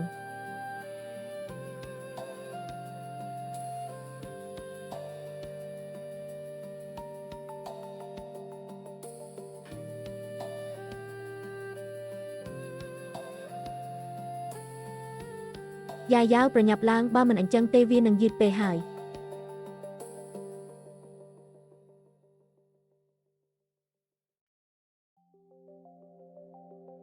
អ្នកបានកាត់អវយវៈចៅវាយរបស់ខ្ញុំហើយត្រូវតែបង់ថ្លៃថ្ងៃនេះ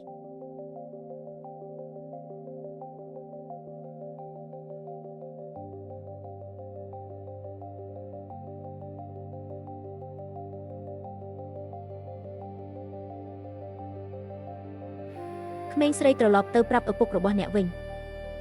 ពេលនោះគាត់បានកញ្ញាកណីរបស់ខ្ញុំហើយខ្ញុំនឹងផ្ដល់ឲ្យគាត់នៅការខាត់បងដ៏ល្អតើវាមែនទេមក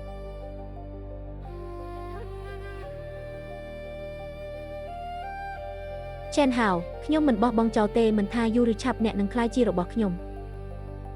ពូសុខសប្បាយជាទេខ្ញុំនឹងនាំពូត្រឡប់ទៅព្យាបាលវិញ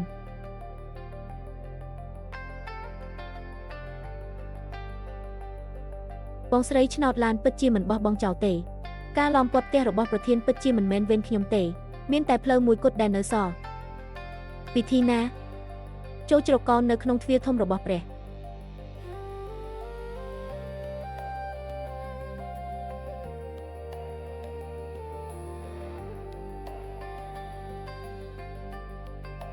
តើឆេវខនជាយ៉ាងម៉េចដែរទោះបីជាចៅវាយបានបង្ខំឲ្យសញ្ញាដែកនៅក្នុងខ្លួនរបស់ជើងឈីចេញក៏ដោយប៉ុន្តែគាត់បន្ទាប់ពីទាំងអស់ប្រសិនបើដានទៀនខាងលើនិងខាងក្រោមត្រូវបានបំផ្លាញពួកវានឹងត្រូវបានស្ដារឡើងវិញខ្ញុំខ្លាចថាក្បាច់គុណនេះនឹងមិនត្រឡប់មកវិញទេខ្ញុំមិនគិតដូច្នេះទេហេតុអ្វីបានជាចៅវាយនិយាយបែបនេះខ្ញុំឆ្ងល់ហើយបុព្វបុរសដែលបានបង្កើតឆេនឆៃថេឆេមិនអាចហាត់តៃជីរហូតដល់រដូវកាលទី9បានទេហើយចៅវាយនៅក្មេងណាស់មិនអាចឈានដល់ស្ថានភាពនេះបានថ្ងៃនេះខ្ញុំបានជួបលោកគ្រូខ្ញុំក៏យល់ចិត្តតើមានអ្វីខុសគ្នាអំពីគាត់ទេ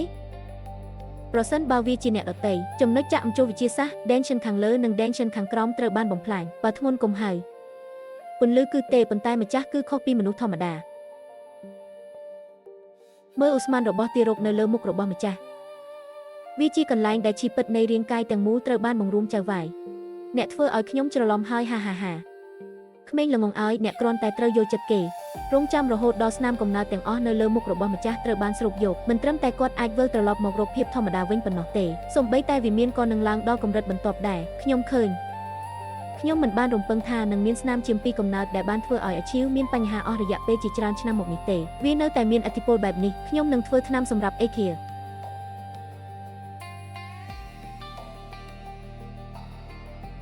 ចៅវាយស្រីនោះទេតើធានឈីវមិនអីទេការចេញទៅក្រៅរបស់ព្រះគឺពិតជាជំនាញរបស់ចៅវាយដ៏កាចសាហាវម្នាក់ខ្លាចគេបំផ្លាញប្រាប់ចៅវាយឲ្យចុះទៅរបួសហើយគ្មានអ្នកណាត្រូវបានអនុញ្ញាតឲ្យបង្ហាញវាទេមែនហើយហេតុអ្វីបានជាបុព្វបុរសលាក់បាំងរបួសរបស់ធានឈីវ មានមហិច្ឆតាជាងបងប្រុសខ្ញុំទៅទៀតខ្ញុំខ្លាចថាវាធំជាងអ្វីដែលអ្នកគិតទៅទៀតបុកបរោះតើអ្នកចង់មានន័យថានិយាយទេជីខ្វាន់គាត់នឹងប្រាប់ទ្វាររបស់ព្រះ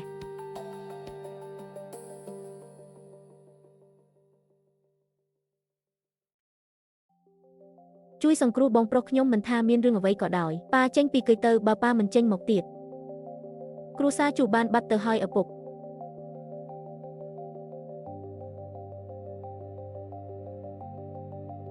ប៉ា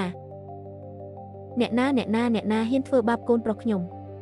វាជាបុកបរោះនៃគ្រួសារឆេនគាត់បានរំលោភបំពានលើសេចក្តីថ្លៃថ្នូររបស់កូនរឿងចាស់ដែលធ្វើឲ្យបងប្រុសខ្ញុំឈឺចាប់មិនស្លាប់ទេខ្ញុំបានចំអិនម្ហូបសម្រាប់គាត់បន្ទាប់មករងរបួសយ៉ាងធ្ងន់ធ្ងរដល់ដានធានរបស់គាត់ទោះបីជាគាត់មិនស្លាប់ក៏ដោយក៏គាត់មិនអាចស្ដារជំនាញរបស់គាត់ឡើងវិញបានទេប៉ាគ្រួសារឆេនបានបង្កើតទាសករដ៏មានអំណាចម្នាក់គឺគាត់ហើយដែលបានជួយសង្គ្រោះបុកបរោះនៃគ្រួសារឆេនទាសករអ្វីដែលខ្ញុំចង់ឲ្យអ្នកនិយាយគឺជាការពិតអំណាចរបស់ទាសករនេះប៉ុន្តែវាហួសពីការរំពឹងទុករបស់ខ្ញុំឆ្ងាយណាស់លោកប្រធានឈឺការថែទាំទាសករឈឺជាមីហេតុអ្វីបានជាអ្នកនិយាយបែបនោះជូសៀវមីជំនាញរបស់ស្រីសំផឹងនោះវាត្រូវបានលុបចោលហើយប៉ាបងប្រុសខ្ញុំបានប្រើដុំដែកគោដើម្បីដែកគោលើទាសកររបស់ឆេនឃីវប៉ាកូនត្រូវតែធ្វើវាជួយខ្ញុំយកឆេនឡែងមកវិញផងយ៉ាងណាមិញគ្រូសាឆេនគឺជាមន្ត្រីដែលបានស្លាប់ទៅហើយវាហាក់ដូចជាវាត្រូវការរុះរើឲ្យបានឆាប់តាមដែលអាចធ្វើទៅបានរងចាំរហូតដល់ខ្ញុំសម្លាប់បុកបរោះនៃគ្រូសាឆេនអ្នកទាំងពីរជាម្ចាស់បន្ទាប់សូមអរគុណចំពោះអ្នកជំរុញទឹកចិត្តសូមអរគុណចំពោះអ្នកជំរុញទឹកចិត្ត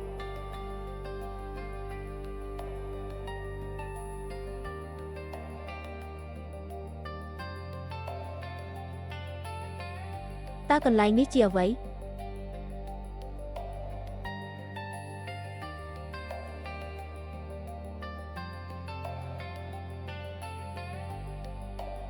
ស៊ីវទីបំផុតអ្នកភ្ញាក់ពីដំណេកហើយចៅវាយវ័យក្មេងស៊ូឯងមើលខ្ញុំធ្វើអីអ្នកស្អាតណាស់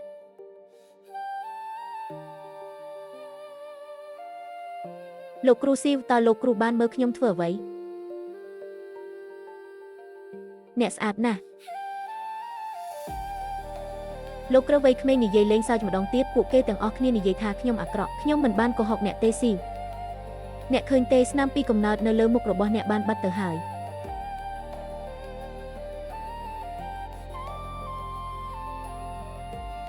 ខ្ញុំមិនបានកុហកអ្នកទេអាឈីវអេឃីវឡៅឈឺបាននិយាយ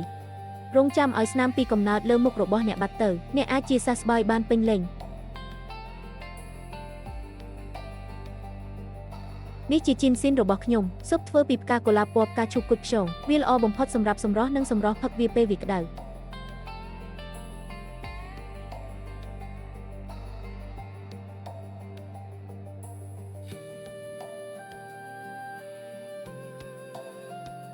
ហើយនេះគឺជា Cordyceps sinensis Ganoderma lucidum របស់ខ្ញុំស៊ុបធ្វើពីស្នែងសត្វក្តាន់ Moss សម្បូរសារធាតុចិញ្ចឹមបំផុតសម្រាប់រាងកាយផឹកវាលោកគ្រូខ្ញុំពិតជាមិនអាចផឹកបានទៀតទេអ្នកគួរតែផឹករបស់ដ៏មានតម្លៃបែបនេះស៊ីឥឡូវនេះអ្នកគឺជាម្ចាស់នៃបុកបរោះអ្នកគឺជាកូនច្បងនៅក្នុងគ្រួសារឆេនផឹកយល់ព្រម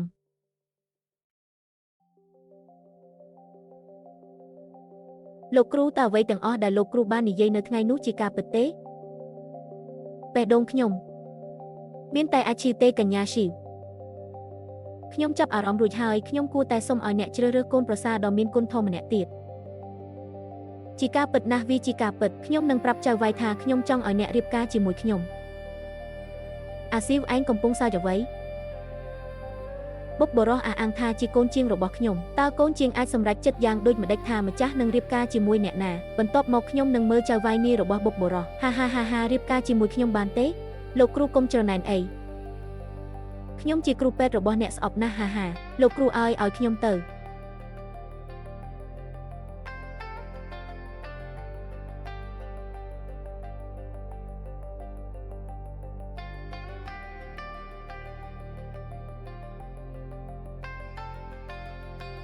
ចៅវាយវ័យក្មេងសូមលោកម្ចាស់និងបុកបរោះជ្រាប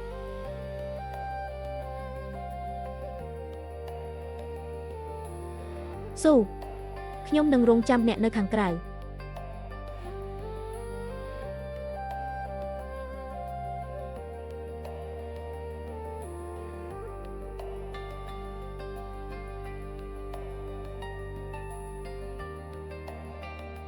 មេសូមលោកគ្រូ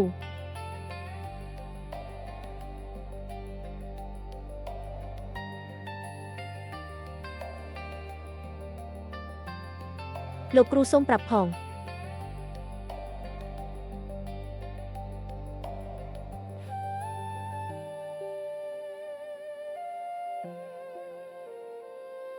សេះឆេនឆេងឆេងនាំសិស្សទាំងអស់នៃគ្រួសារឆេនមកជួបជាមួយលោកគ្រូ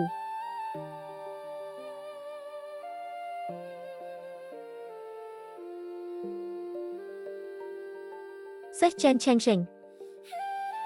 នាំសិស្សទាំងអស់នៃគ្រួសារឆេនមកជួបជាមួយលោកគ្រូសូមក្រោកឡើងទាំងអស់គ្នាខ្ញុំទ្រាំមិនបានទេខ្ញុំគ្រាន់តែជាអ្នកបម្រើស្រីតើខ្ញុំអាចមានអារម្មណ៍សប្បុរសយ៉ាងនេះដោយរបៀបណាគ្រួសារឆេនរបស់ខ្ញុំគ្មានភ្នែកទេសូមឲ្យលោកម្ចាស់ធ្វើជារដ្ឋមន្ត្រីជំនួសខ្ញុំក្នុងនាមជាប្រមុខគ្រួសារឆេនខ្ញុំពិតជាខ្មាស់អៀនណាស់ដែលត្រូវសុំទោសម្ចាស់របស់ខ្ញុំនៅទីនេះបន្តទៅមុខទៀត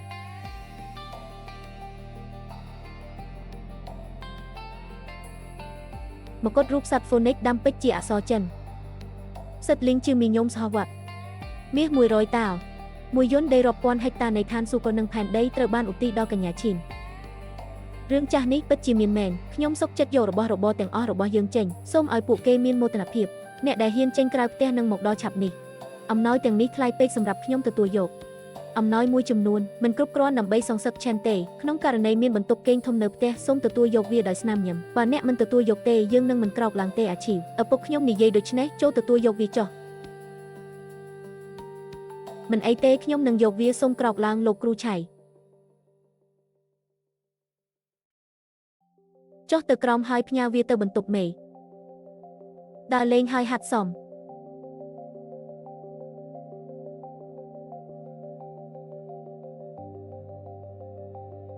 បុកបរោះឪពុកខ្ញុំមានសំណើមួយសូមអនុញ្ញាតឲ្យអ្នកនិយាយកុំធ្វើការរួមចំណែកច្រើនដល់គ្រួសារឆេនប៉ុន្តែមានតម្រូវការមួយចំនួនតូនតាត្រូវតែយល់ព្រមខ្ញុំចង់សូមឲ្យអ្នកទាំងពីរសម្រេចចិត្តហើយអនុញ្ញាតឲ្យខ្ញុំនិងអាជីរៀបការ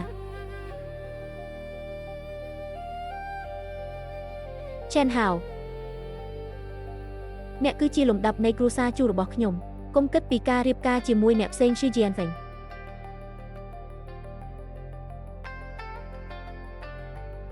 លោកឈឺជីអានវិញ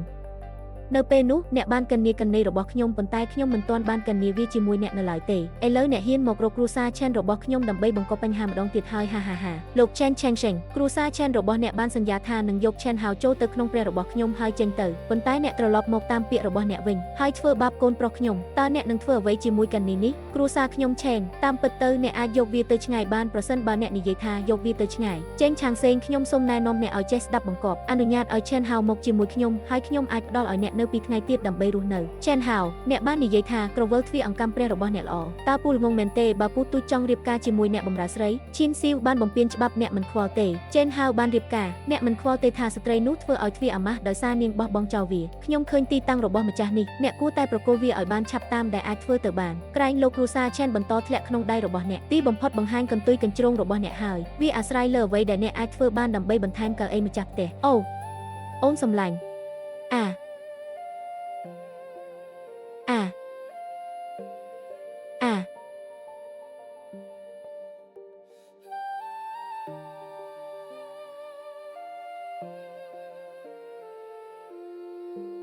ជំនាញរបស់ឆៅជីនវិញគឺហួសពីដៃខ្ញុំជាងពេលមុនទៅទៀតចៅវាយអ្នកប្រកាសថាអ្នកអាចដោះស្រាយវាបានមែនទេចៅវាយនាឆ្នាំនោះខ្ញុំខ្លាំងជាង Stegosaurus បន្តិចប៉ុន្តែឥឡូវនេះខ្ញុំមិនបានវឹកហាត់អស់រយៈពេល30ឆ្នាំហើយខ្ញុំខ្លាចថាគាត់លែងជាគូប្រជែងរបស់គាត់ទៀតហើយ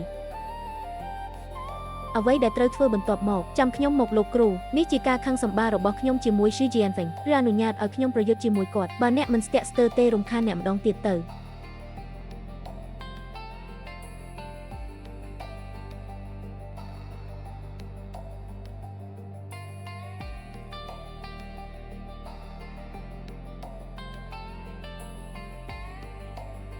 ខ្ញុំអនុញ្ញាតឲ្យអ្នកផ្លុំខ្ញុំដោយដៃម្ខាង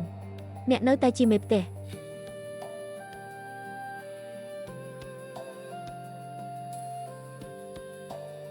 មកទីនេះ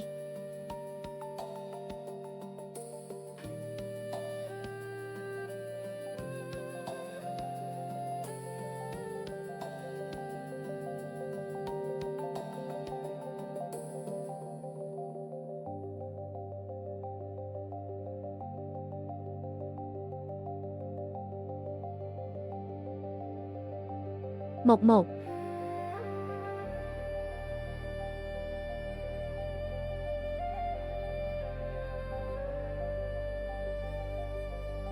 ខ្ញុំមិនបានរំពឹងថាគាត់ល្អយ៉ាងនេះទេ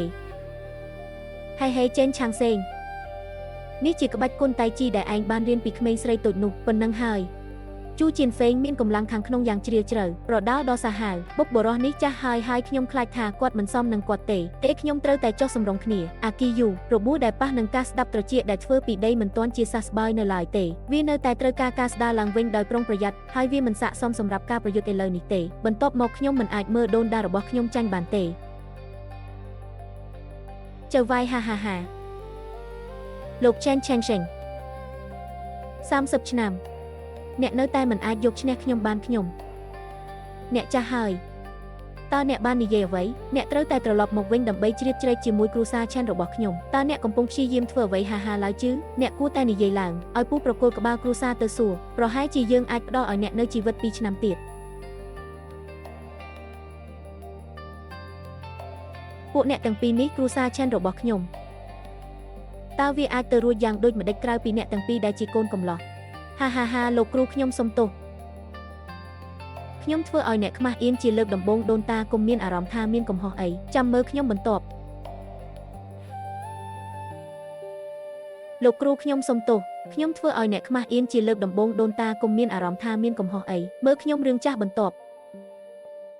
កុំខ្មាស់អៀនអីប្រញាប់ឡើងហើយឆេនហៅនឹងក្រុមគ្រួសារឆេនឲ្យមករស់នៅបើមិនដូច្នោះទេខ្ញុំបានអនុញ្ញាតឲ្យឪពុករបស់ខ្ញុំជន់ឈ្លីគ្រួសារឆេនរបស់អ្នកឆេនឆេងសេងហេតុអ្វីបានជាអ្នកមិនអនុញ្ញាតឲ្យម្ចាស់របស់អ្នកចេញមកជួយសង្គ្រោះអ្នកហាអ្នកឆេនពិបាកណាស់បើមានមនុស្សល្អនៅក្នុងផ្ទះប៉ុន្តែអ្នកក៏បានលុបបំបាត់ក្បាច់គុណរបស់គាត់ផងដែរខ្ញុំឃើញហើយថាអ្នកណាអាចជួយសង្គ្រោះម្ចាស់របស់អ្នកបានឥឡូវនេះយើងសូមអភ័យទោសចំពោះអ្នកចាស់ទុំដែលរឹងរូសគួរតែរុះរើផ្នែកខាងក្រោយផ្ទះចេញប៉ាយក change ទៅឆ្ងាយមុនសិនបើមិនដូច្នោះទេខ្ញុំមិនចាំបាច់លេងទេហាអូអ្វីដែលកូនស្រីតូចរបស់ខ្ញុំចង់បានខ្ញុំពិតជានឹងទិញវាឲ្យអ្នកណាស់បងស្រីថ្លៃចូលដើរតាមខ្ញុំដោយស្ដាប់បង្គាប់ដើម្បីកុំឲ្យរងទុក្ខដោយសាច់ឈាមអ្នកមិនអាចយកកាហៅទៅជាមួយខ្ញុំបានទេនាយជូបានសម្លាប់ស្រីសំផឹងម្នាក់នេះអ្នកមានក្តីស្រមៃដ៏វែងឆ្ងាយណាស់ស្រីល្ងងឲ្យវាជាចៅវាយរបស់ឆេនឆេងសេងប្រសិនបើក្បាច់គុណរបស់អ្នកមិនត្រូវបានលុបចោលទេអ្នកមានសិទ្ធិនិយាយរឿងនេះមកខ្ញុំប៉ុន្តែឥឡូវនេះអ្នកពិការហើយតើអ្នកយកអ្វីសម្រាប់ខ្ញុំសួស្ដីលោកប្រធានជូសូមធ្វើវាជាមុនសិនសូមឲ្យស្ត្រីល្ងងខ្លៅម្នាក់នេះយល់ផងតើបុរសខ្លាំងម្នាក់ណាដែលត្រូវគោរពឆេនឈី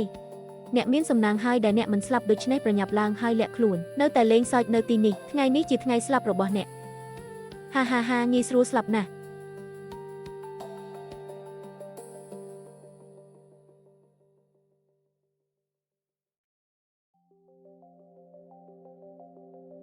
ប៉ាសុខសប្បាយជាទេតើរឿងនេះមិនអាចទៅរួចទេដោយរបៀបណានេះមិនអាចជាការពិតទេសិល្បៈក្បាច់គុនរបស់អ្នកមិនទាន់ត្រូវបានលុបចោលនៅឡើយទេមែនហើយពិតប្រាកដណាស់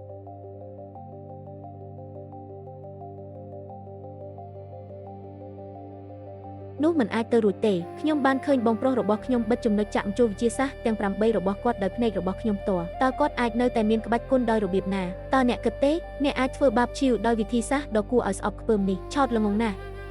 តើអ្នកមិនបាននិយាយថាក្បាច់គុនរបស់គាត់ត្រូវបានលុបចោលទេនៅតែខ្លាំងពូកែណាស់លោកប្រធានជូលោកខិនឆេងសេងផ្ទាល់បាននិយាយថាលោកត្រូវបានលុបចោលហើយបាទឆេនយ៉ៃហំអ្នកមានចេតនាកុហកខ្ញុំឆេនជីខ្វិន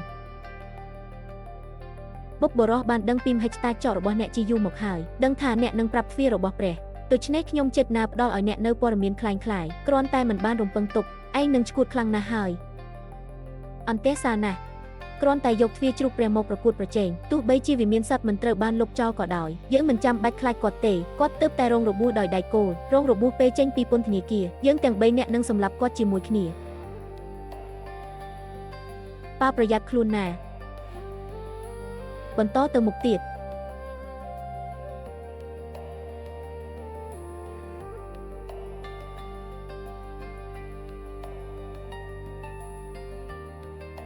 ហៅកែកំពុងព្រួយបារម្ភអំពីរាងកាយរបស់អាឈៀវខ្ញុំនឹងជួយគាត់លោកគ្រូសៀវហាវតៃជីដាឆេងបានដោះស្រាយជាមួយពួកគេទាំង3នាក់គ្រប់គ្រាន់ហើយកុំបារម្ភអី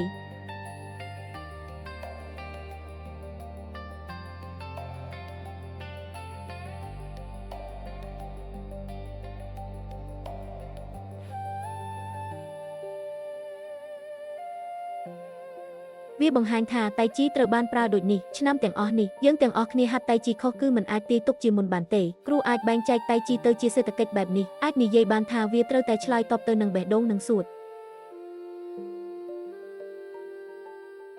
ស៊ីវបានក្លាយជាមេចុងភៅតៃជីចំនួនមួយខ្ញុំត្រូវយកចិត្តទុកដាក់បន្ថែមទៀតចំពោះសិល្បៈដើម្បីឲ្យខ្ញុំអាចមានភាពស័ក្តិសមជាមួយអាជីពនាយស៊ូបានសន្យាជាមួយឪពុករបស់គាត់នោះមិនអាចទៅរួចទេ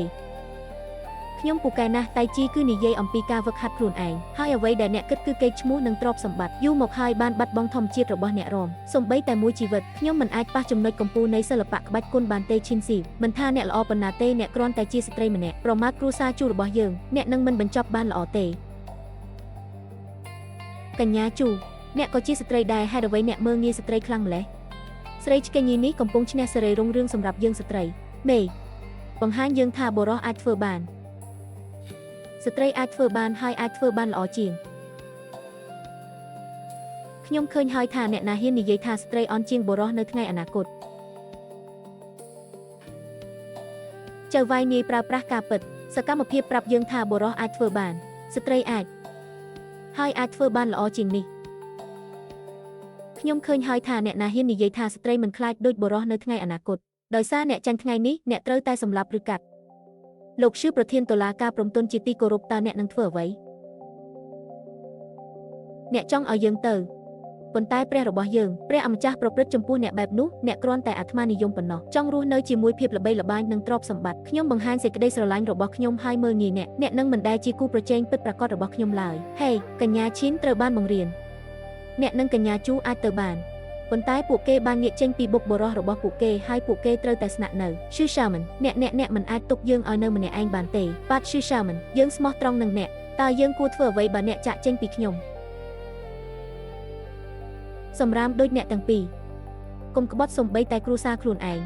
ក៏អះអាងថាស្មោះត្រង់ដែរទោះបីជា Sentiment របស់ខ្ញុំមិនមែនជាគ្រួសារដ៏ល្បីល្បាញនិងសំរុំក៏ដោយមិនមែនជាមួយសម្រាមដូចអ្នកទាំងពីរទេកូនស្រីឲ្យតោះទៅតោះមកទីឆែនយ៉ៃនិងឆែនខនមកខ្ញុំ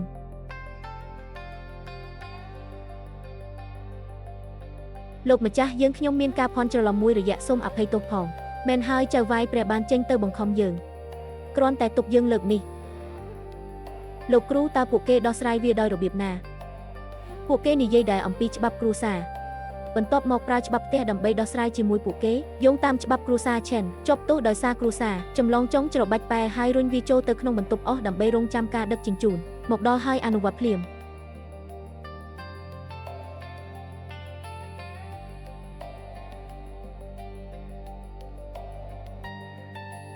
អាហាវចេញទៅយូរហើយប្រញាប់ត្រឡប់ទៅវិញ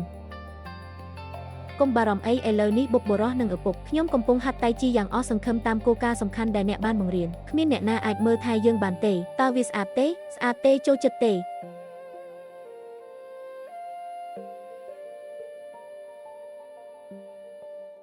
សិតសក់1ដល់ចុងសិតសក់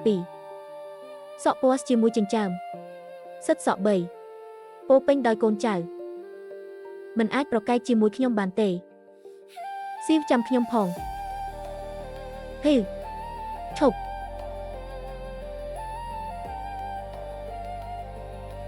បន្ទាប់ពីខ្ញុំវាយអ្នករហូតដល់ស្លាប់ក្មេងស្រីដែលស្លាប់នេះសម្លឹងមើលអ្នកហ៊ានចាប់សត្វព្រៃ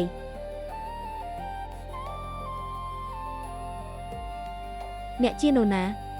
វាមិនមែនជារឿងរបស់អ្នកទេដែលខ្ញុំវាយកូនស្រីរបស់ខ្ញុំប៉ាខ្ញុំគ្រាន់តែចូលចិត្តហាត់ក្បាច់គុនគ្រាន់តែបំពេញចិត្តខ្ញុំ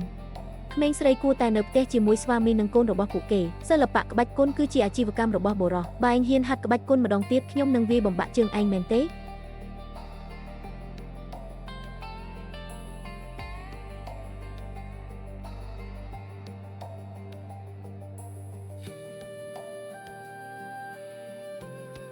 មក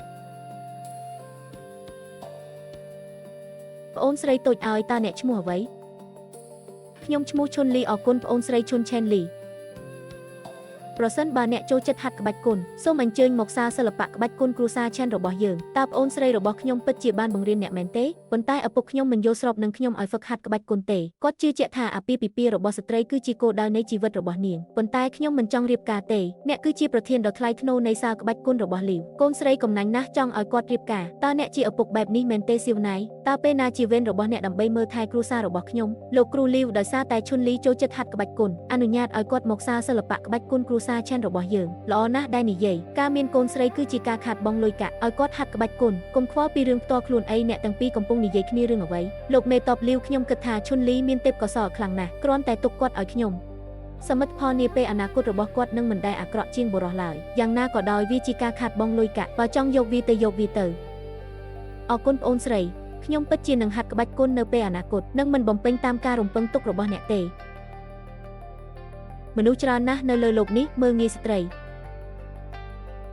ខ្ញុំសម្រេចចិត្តទទួលយកក្មេងស្រីទាំងនេះដែលចូលចិត្តរៀនក្បាច់គុននាពេលអនាគតបង្រៀនពួកគេពីក្បាច់គុនមានតែអ្នកទេដែលរឹងមាំគ្មានអ្នកណាមើលងាយឋានៈរបស់យើងជាស្ត្រីទេចូលខ្ញុំគាំទ្រអ្នកខ្ញុំចង់ឲ្យពិភពលោកឃើញថាអ្នកណានិយាយថាស្ត្រីទាបជាងបុរស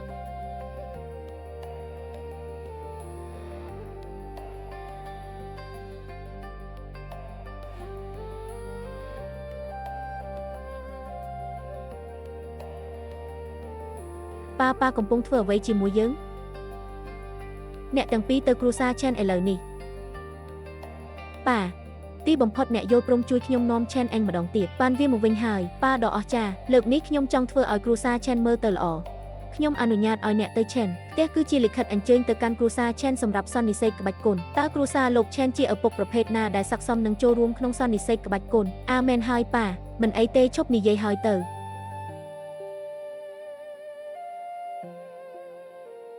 យ៉ាយ៉ាវកូសាគូរ៉ាបានដាក់សៀវភៅបញ្ហាប្រឈមមួយដើម្បីដឹកនាំអ្នកជំនាញក្បាច់គុនជាតិជំរុញខ្ញុំឲ្យឆ្លើយឥឡូវនេះមានតែខេនឈីទេដែលធ្វើចលនាដើម្បីឈ្នះ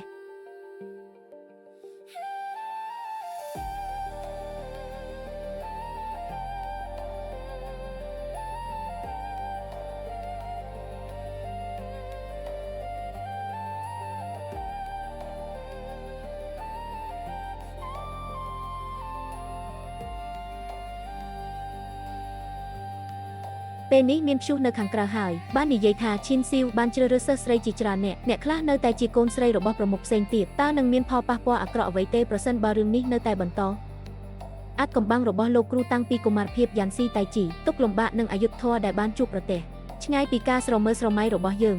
ប៉ុន្តែអ្នកណានឹងលែងរិះគន់លោកគ្រូនិងសិស្សស្រីទាំងនេះទៀតហើយ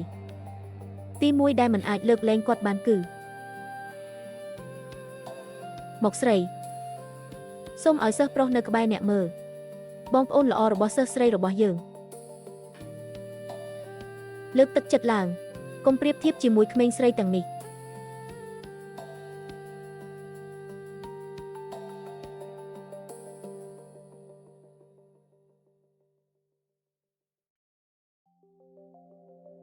ទ្វារខាងឆ្វេងចាស់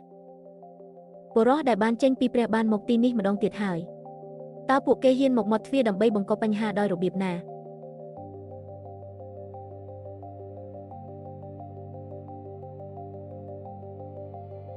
មេជ្រូកនៃនិកាយជ្រូកដ៏ទេវភាពទើបតែត្រូវបានខ្ញុំកំចាត់ចោលកាលពីពេលថ្មីនេះខ្ញុំមិនគួររកបញ្ហានៅពេលនេះទេលោកគ្រូនិយាយត្រូវមើលពួកគេជាមុនសិននាំពួកគេទៅសាលធំហើយរងចាំ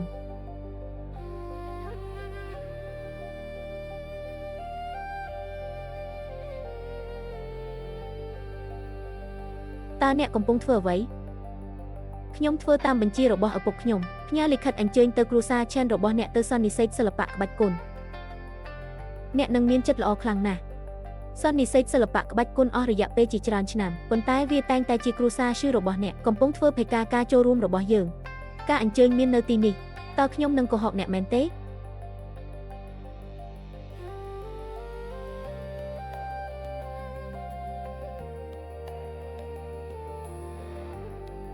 នេះពិតជាលិខិតអញ្ជើញចូលរួមសន្និសីទសិល្បៈក្បាច់គុនមែន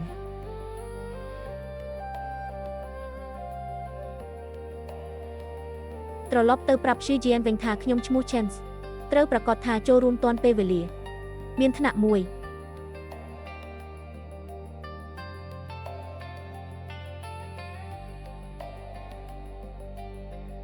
លោកគ្រូជូជៀនហ្វេងបានផ្ញើលិខិតអញ្ជើញភ្លាមវាពិតជាមិនមែនជាការសម្ដែងល្អទេសូមឲ្យលោកម្ចាស់តស៊ូដើម្បីគ្រួសារឆិនរបស់យើងផងដែរខ្ញុំព្យាយាមឲ្យអស់ពីសមត្ថភាពខ្ញុំមិនដឹងថាគេលក់អ្វីនៅផ្សារទេខ្ញុំនឹងទៅជាមួយឈីបន្ទាប់មកគ្រាន់តែអនុញ្ញាតឲ្យពួកគេឃើញអំណាចនៃតៃជីរបស់ឆិន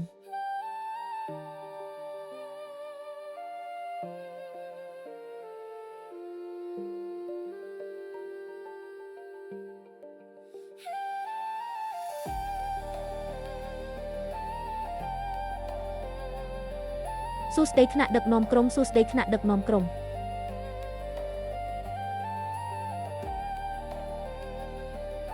ជូចៅមិនត្រូវបានគេឃើញអស់រយៈពេល1ឆ្នាំហើយរចនាប័ទ្មរបស់គាត់នៅតែដែលហឹមមេដឹកនាំឈឺបានដឹងអំពីវីរបុរសទាំងអស់រាប់ដល់ឈុតឆាកហើយខ្ញុំគិតថាសន្និសីទក្បាច់គុណអាចចាប់ផ្ដើមបានហើយមែនទេកុំប្រញាប់អីក្បាច់គុណថៃជីរបស់ឆែនមិនទាន់មកដល់ទេរងចាំបន្តិចតៃជីរបស់ឆែនបានធ្លាក់ចុះជាយូរមកហើយយើងមិនសមនឹងរងចាំគាត់ចាប់ផ្ដើមទេ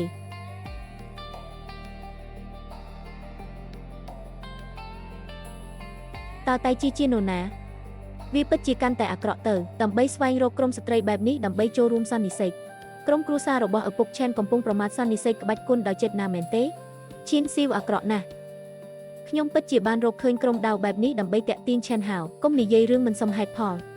សន្និសីទសិល្បៈក្បាច់គុណនេះវាគ្មានន័យអ្វីទេប្រសិនបើឆែនឆេមិនចូលរួម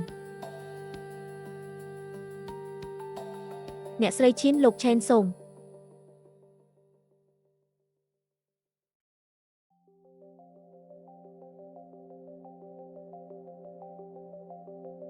សូមអង្គុយចុះអរគុណ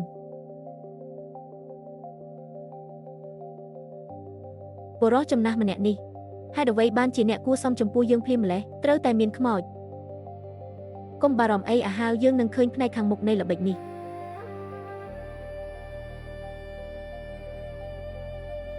សន្និសីទសិល្បៈក្បាច់គុណថ្ងៃនេះគ្រួសារក្បាច់គុណកម្ពុជាក្នុងអគារយោធាឆេនជាថៃឆៃបានរស់នៅស្របតាមភាពរុងរឿងនៃអតីតកាលស្វែងរកក្មេងស្រីមួយចំនួនដើម្បីគ្រប់គ្រងឈុតឆាកថ្ងៃនេះតើអ្នកមានលក្ខណៈសម្បត្តិអ្វីខ្លះដើម្បីអង្គុយជាមួយយើងតែជីពឹងផ្អែកលើស្ត្រីដើម្បីឈានទៅមុខវាពិតជាសប្បុរសធម៌តូចមួយមែនវូផ្លូវនៃសិល្បៈគឺល្អតែប៉ុណ្ណោះកន្លែងដែលត្រូវទៅដើម្បីគ្រប់គ្រងស្ត្រីអ្នកគួរតែនៅផ្ទះដោយមិនចាក់ចេញពីទ្វារស៊ីវនិងប្អូនប្រុសរបស់នាងទោះបីជាខ្ញុំជាស្ត្រីក៏ដោយក៏ខ្ញុំខិតខំសិក្សានិងអនុវត្តយ៉ាងសកម្មដើម្បីប្រព្រឹត្តបទក្រិតបន្ថែមទៀតចូលយើងនិយាយអំពីចំណុចទាញរបស់បុរសនិងស្ត្រីប៉ុន្តែអ្នកដែលហាត់ក្បាច់គុណដោយស្នាមញឹមកម្លាំងខាងក្នុងគួរតែត្រូវបានប្រើជាគុណភាពសីលធម៌នៃបេះដូងអាហារមិនចាំបាច់ខ្វល់ពីអ្វីដែលមនុស្សទាំងនេះគិតនោះទេបន្ទាប់ពីថ្ងៃនេះគ្មានអ្នកណាហ៊ានមើលស្រាលគ្រួសារឆែនរបស់យើងទៀតទេមេតបលីវបានឮថាអ្នកគឺជាមនុស្សតែម្នាក់គត់ដែលស្ថិតនៅក្នុងអំណាចរបស់លីវបង្ខំប្រសិនបើខ្ញុំកំចាត់អ្នកសិទ្ធិបំរុងរបស់លីវខ្ញុំមិនដឹងថាខ្ញុំមានលក្ខណៈសម្បត្តិគ្រប់គ្រាន់ដើម្បីអង្គុយនៅទីនេះឬអត់ទេមាត់ធំលេះគ្រាន់តែពឹងផ្អែកលើជើងប៉ាក់របស់ឆែនថៃឆៃរបស់អ្នកខ្ញុំក៏ចង់វាយកណ្ដាប់ដៃខាងក្រោយរបស់យើងដែរតើជើងដែលប៉ាក់ដោយកណ្ដាប់ដៃផ្កាជានរណាសៀវភៅមួយក្បាលនឹងស្គាល់អាលីច្បាស់ផ្ដល់ឲ្យពួកគេនៅពណ៌ខ្លះដើម្បីមើលគោរពតាមចៅវាយតោះទៅជាមួយគ្នាឈុនលីហេតុអ្វីបានជាអ្នកបង្រៀនចេងក្មេងស្រីកុំប្រញាប់ប្រញាល់ឲ្យមកទីនេះប៉ាខ្ញុំចូលចិត្តហាត់ក្បាច់គុណតាំងពីក្មេងមកម្លេះប៉ុន្តែអ្នកមិនដែលយល់ព្រមទេខ្ញុំនឹងបញ្ជាក់វាដល់អ្នកនៅថ្ងៃនេះខ្ញុំប្រសើរជាងសិស្សប្រុសទាំងនោះមេតបលីវឈុនលីបានតាមដានតៃជីរបស់ឈិនអស់រយៈពេល2ខែប៉ុន្តែប្រឆាំងនឹងអ្នកថងខ្វែនរបស់លីវវាគួរតែលើសពីគ្រប់គ្រាន់ហើយអ្នកពិតជាឆ្មើងឆ្មៃណាស់ឲ្យពួកគេមើលឲ្យច្បាស់ថាពួកគេខ្លាំងប៉ុណ្ណាបាត់ចាសោះ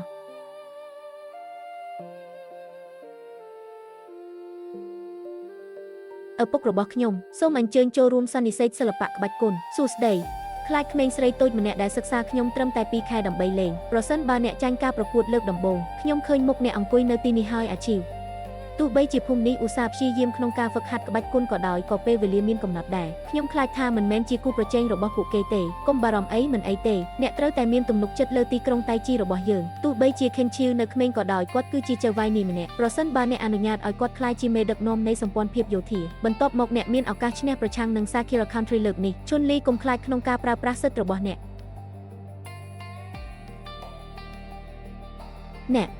តើពេលណាទើបអ្នកខ្លាយជាអ្នកមានអំណាចយ៉ាងនេះខ្ញុំនិយាយស្ត្រីហាត់ក្បាច់គុណមិនអន់ជាងបុរសទេលោកប្រធានលីវតើលោកមានអ្វីនិយាយទៀតឥឡូវនេះហា ក្នុងរយៈពេលត្រឹមតែ2ខែប៉ុណ្ណោះអាចហ្វឹកហាត់បានដូចជាចៅវាយនាយឆេនឈឺថេរូបនេះពិតជាស័ក្តិសមនឹងកេរ្តិ៍ឈ្មោះរបស់គាត់មែនអ្នកនាងជីតើអ្នកសុខចិត្តធ្វើជាអ្នកដឹកនាំសម្ព័ន្ធភាពក្បាច់គុនទេចេងស៊ីតៃជីពិតជាស័ក្តិសមនឹងកេរ្តិ៍ឈ្មោះរបស់គាត់ណាស់កញ្ញាណាជីតើលោកឪពុកសុខចិត្តធ្វើជាមេដឹកនាំនៃសម្ព័ន្ធភាពក្បាច់គុនទេតើអ្នកកំពុងនិយាយអំពីអ្វីគាត់ជាអ្នកបម្រើស្រីតើខ្ញុំអាចក្លាយជាអ្នកដឹកនាំសម្ព័ន្ធភាពក្បាច់គុនដោយរបៀបណាពិតមកទៅថ្នាក់ដឹកនាំនៃសម្ព័ន្ធសិល្បៈក្បាច់គុនត្រូវបានជ្រើសតាំងអស់រយៈពេលជាច្រើនឆ្នាំគ្មាននរណាម្នាក់ទទួលបន្ទុកទេហើយឥឡូវនេះចេជាកំពុងប្រឈមមុខនឹងស្ត្រូវដ៏ខ្លាំងក្លាមួយទោះបីជាកញ្ញាឈិននៅក្មេងក៏ដោយក្បាច់គុនរបស់នាងរឹងមាំបណ្ដោះគំនិតទូលាយវាជាជំរឿដ៏ល្អឥតខ្ចោះក្នុងការធ្វើជាអ្នកដឹកនាំសម្ព័ន្ធភាពក្បាច់គុនខ្ញុំមិនដឹងទេតើអ្នកគិតយ៉ាងណាដែរ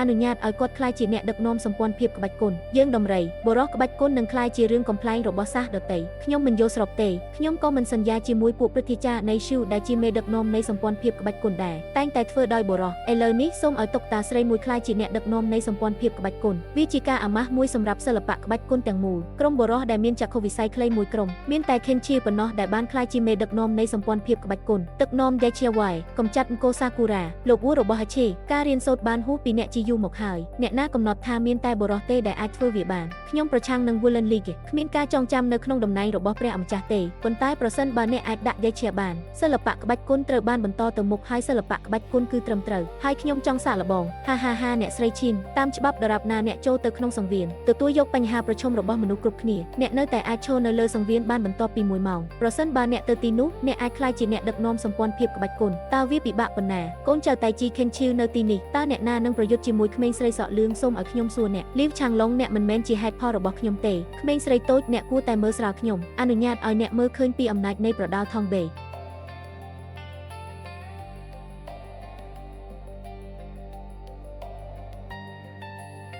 ើអ្នកណាទៀតទៅមកជាមួយគ្នាក្មេងស្រីតូចដ៏ក្រអឺតក្រទុំអ្នកគិតថាអ្នកបានកម្ចាត់មេតបលីវតើពិភពលោកមិនអាចឈ្នះបានទេខ្ញុំនឹងរួមជាមួយអ្នកនៅតែចង់វាយើងតែម្នាក់ឯងមេគ្រូសាទាំងនេះសុទ្ធតែជាចៅវាយនាយដ៏ល្បីល្បាញឈីនស៊ីវគ្រាន់តែចង់ស្លាប់តារាបណាចេនស៊ីវត្រូវបានសម្លាប់ចេនហើយជារបស់ខ្ញុំទោះបីជាការបង្ហាញក្បាច់គុនរបស់គាត់ពិតជាអស្ចារ្យក៏ដោយប៉ុន្តែមិនសូវមានការប្រយុទ្ធពិតប្រាកដទេប្រឈមមុខនឹងមនុស្សជាច្រើនក្នុងពេលតែមួយខ្ញុំខ្លាចថាវានឹងគ្មានអំណាចអ្វីដែលត្រូវធ្វើនេះអាចជាស៊ីវខ្ញុំពិតជាអានត្រូវណាស់អនុញ្ញាតឲ្យពួកគេធ្វើជាសាក្សីនៃកម្លាំងពិតរបស់អ្នក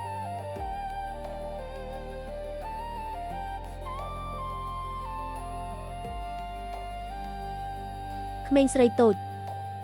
វាយឺតពេលហើយក្នុងការចោះចាញ់ខ្ញុំនឹងគ្មានភ្នែកទេបើចង់ចោះចាញ់ម្ដងទៀតវាចាប់ហើយកុំនិយាយរឿងមិនសមហេតុផលជាមួយគេហ៊ានញុះញង់យើងត្រូវប្រកាសថាគាត់បងថ្លៃ EQ ត្រូវប្រយ័ត្នបាញ់វាទៅអាជាបន្ថែមខ្ញុំ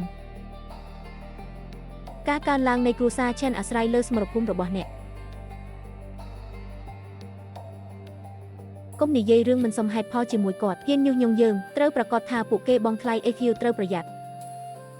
តោះធ្វើវាអាជីវមកការកើនឡើងនៃគ្រួសារឆេនអាស្រ័យលើសមរភូមិរបស់អ្នកអាគីវមកវាគ្មានប្រយោជន៍ទេក្នុងការស្រែកខ្លាំងដោះស្រាយជាមួយចៅវាយនាយជាច្រើនតែម្នាក់ឯងសូម្បីតែពិធីបុណ្យជ្រមុជទឹករបស់ព្រះក៏មិនអាចធ្វើវាបានដែរអស្ចារ្យណាស់មកហើយ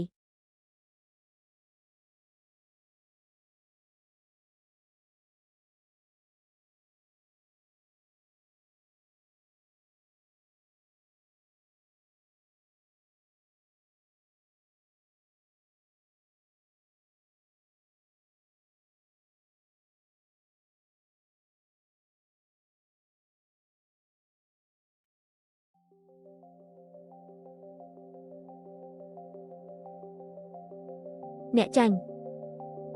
ស៊ូពិតជាអស្ចារ្យណាស់មិនអាចទៅរួចទេក្បាលទាំង3ត្រូវបានចាញ់ថ្ងៃនេះខ្ញុំពិតជាបើកភ្នែកធំមែនតែជីរបស់ឆេនមានឥទ្ធិពលខ្លាំងណាស់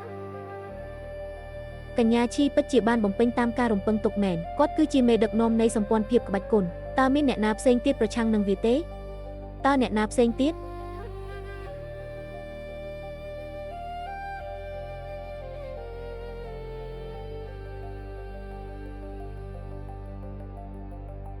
ខ្ញុំសុខចិត្តគោរពមេដឹកនាំនៃសម្ព័ន្ធភាពក្បាច់គុនរបស់ Ten Chelchen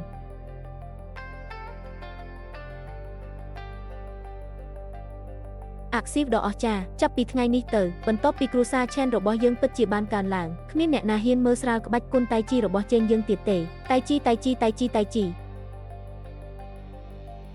តៃជីខ្លាំងតៃជីតៃជីតៃជីតៃជីតៃជីតៃជីតៃជីតៃជី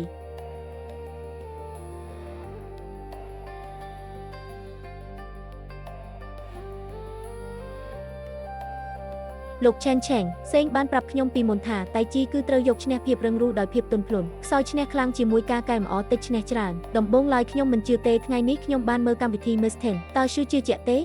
ក្បាលជ្រូកបានឆ្លងកាត់ពន្ធនាគារហើយវាគ្រាន់តែថាខ្ញុំមិនយល់ទេជ្រូកព្រះនិងគ្រួសារ Chen របស់ខ្ញុំតែងតែមានទំនាក់ទំនងមិនល្អហេតុអ្វីបានជាថ្ងៃនេះមេជ្រូកបានផ្ដួចផ្ដើមគំនិតឲ្យខ្ញុំធ្វើជាអ្នកដឹកនាំសម្ព័ន្ធសិល្បៈក្បាច់គុណមែនហើយតើវាពិតទេមុនសការរបស់ក្បាលជ្រូកបានរកឃើញ Chen Hao តើអ្នកកំពុងនិយាយអំពីអ្វីថ្ងៃនេះខ្ញុំបានទទួលស្រោមដៃនៃអាណាចក្រសាគូរ៉ា Voltecren ពិតជាចង់ប្រកួតប្រជែងខ្ញុំជាមួយក្បាច់គុណមែនហើយខ្ញុំមកពីសាលាសិល្បៈក្បាច់គុណទាំងអស់របៀបទប់ទល់នឹងស្រូវបរទេសដោយខ្យល់និងខ្សាច់រាយប៉ាយនេះ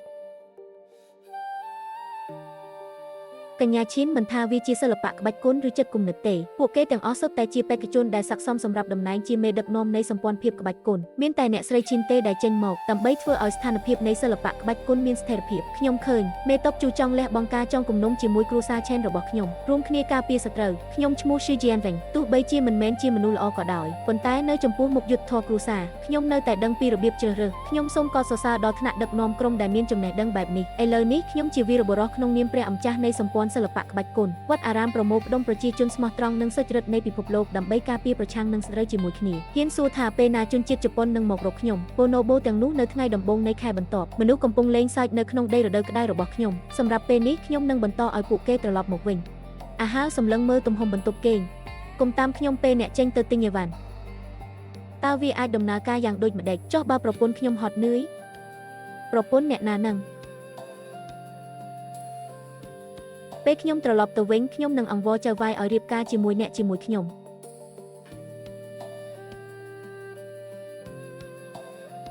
រាល់ថ្ងៃមិនធ្ងន់ធ្ងរទេខ្ញុំនឹងមិនប្រាប់អ្នកទេតើអ្នកកំពុងធ្វើអ្វីអ្នកមិនមកថៅកែបានសុំឲ្យខ្ញុំសាកសួរអំពី Dechia ជាមុនកៅអីទំនេររបស់មេដឹកនាំនៃសម្ព័ន្ធភាពក្បាច់គុណខ្ញុំមិនបានរំពឹងថា Dechia ទេក្មេងស្រីលក់ផ្កាច្រើនណាស់ខ្ញុំយល់ថាវាសប្បាយណាស់ហាគ្រាន់តែហៅវាទៅទោះបីជាអ្នកហៅរោគអ្នកបាក់បំពង់ក៏ដោយក៏គ្មានអ្នកណាមកជួយសង្គ្រោះអ្នកបានដែរខ្ញុំស្រែកខ្លាំងខ្ញុំកាន់តែរំភើប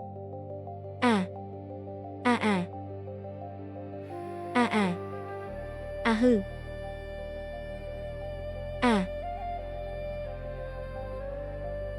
វាជាអ្នក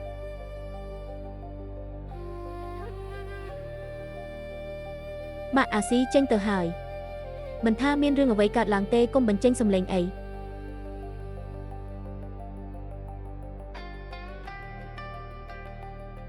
ហា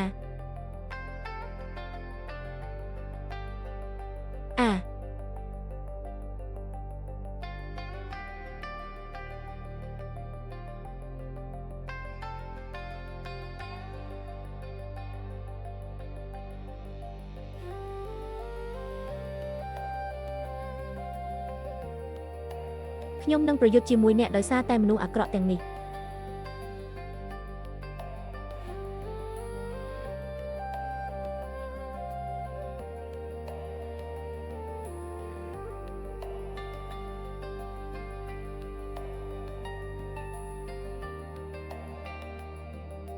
មនុស្សអាក្រក់ឲ្យខ្ញុំនឹងប្រយុទ្ធជាមួយអ្នក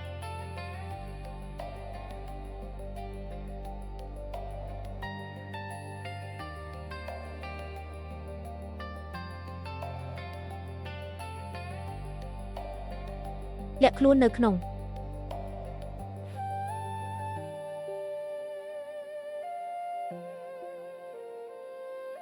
ម៉ាក់ឲ្យភ្ញាក់ឡើងម៉ាក់ឲ្យក្រោកឡើងម៉ាក់ឲ្យភ្ញាក់ឡើងម៉ាក់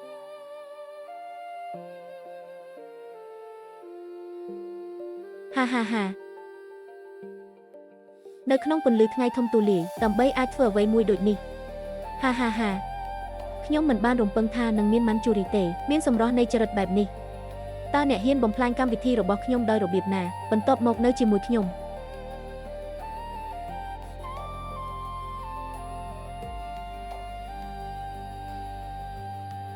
ខ្ញុំមិនបានរំពឹងថាអ្នកនឹងចេះក្បាច់គុនទេល្អណាស់ខ្ញុំចូលចិត្តស្រីដែលរហែកអាវហាហា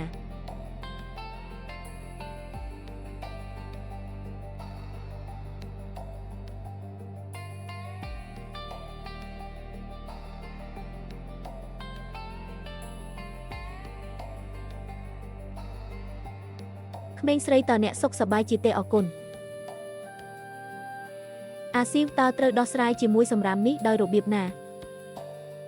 យកវាមកវិញហើយការពារវាដោយប្រុងប្រយ័ត្នទុកឲ្យខ្ញុំទៅអ្នកណាប្រាប់អ្នកឲ្យចងខ្ញុំហើយលែងខ្ញុំទៅ10ឆ្នាំមុននៅពេលដែលគ្រួសារឈីននៃរាជវង្សជើកណ្ដាលត្រូវបានសម្លាប់ចោលតើអ្នកចាំទេតើអ្នកជាកូនចៅរបស់គ្រួសារឈិនមែនទេទីបំផុតសូមឲ្យខ្ញុំបានជួបអ្នកម្ដងទៀតស៊ីវាជាអ្នកដែលបានសម្លាប់គ្រួសារអ្នកទាំងមូលសូមអរគុណ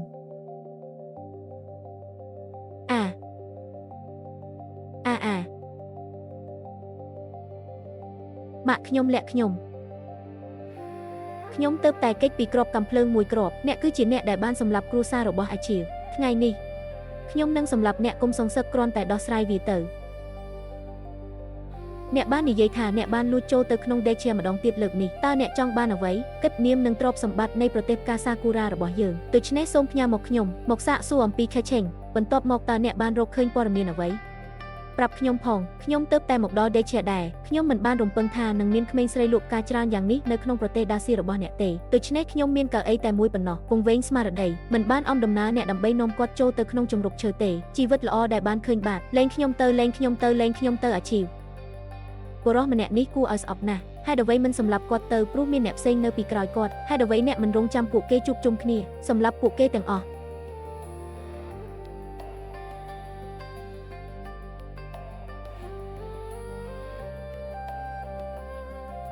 បាកាទុកខ្ញុំចោលទុកឲ្យខ្ញុំស្មោះត្រង់ប្រសិនបើវាបង្ហាញថាអ្នកជាចារកម្មរបស់ប្រទេសសាគូរ៉ាបាក់ជើងរបស់អ្នកបាកាទុកខ្ញុំចោលទុកខ្ញុំរៀបការជាមួយអ្នក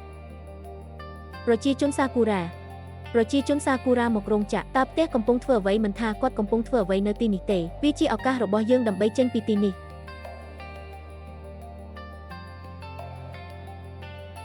លោកគ្រូតើលោកគ្រូកំពុងធ្វើអ្វីចេញពីទីនេះទៅ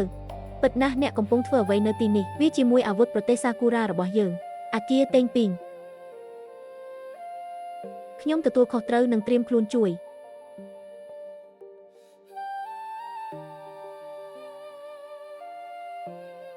ហេ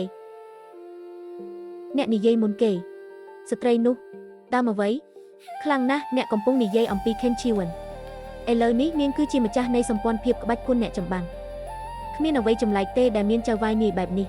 សូម្បីតែអាវុធអង់គ្លេសរបស់ខ្ញុំមិនចាំបាច់ជាគូប្រជែងទេអ្វីដែលត្រូវធ្វើបន្ទាប់មកអ្នកអាចគិតពីវិធីមួយកាត់រឿងនេះចោលទៅព្រោះប្អូនស្រីចង់ឲ្យគាត់ស្លាប់ទុកឲ្យខ្ញុំសម្លាប់ថេនឈីអ្វីដែលនៅសល់នឹងមានការវិលត្រឡប់មកវិញដោយសារតែកម្មជ្រួចវាមិនអីទេឲ្យវាមកខ្ញុំបើកទ្វារខ្ញុំចង់ទៅបង្គន់បើកទ្វារឲ្យវាមកខ្ញុំបើកទ្វារខ្ញុំចង់ទៅបង្គន់បើកទ្វារបន្តទៅមុខទៀត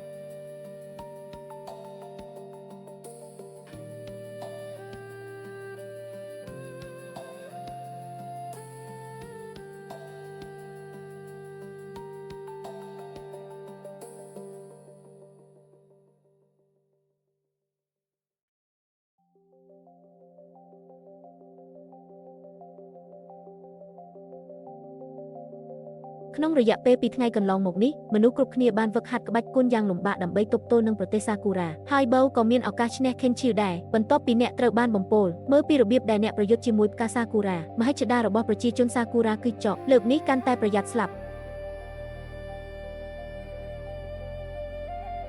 តើអ្នកឃ្លានទេ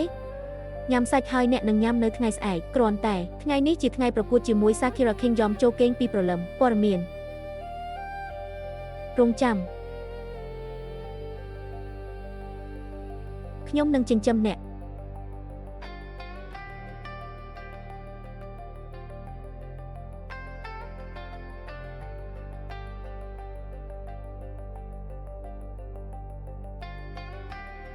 ខ្ញុំនឹងចិញ្ចឹមអ្នក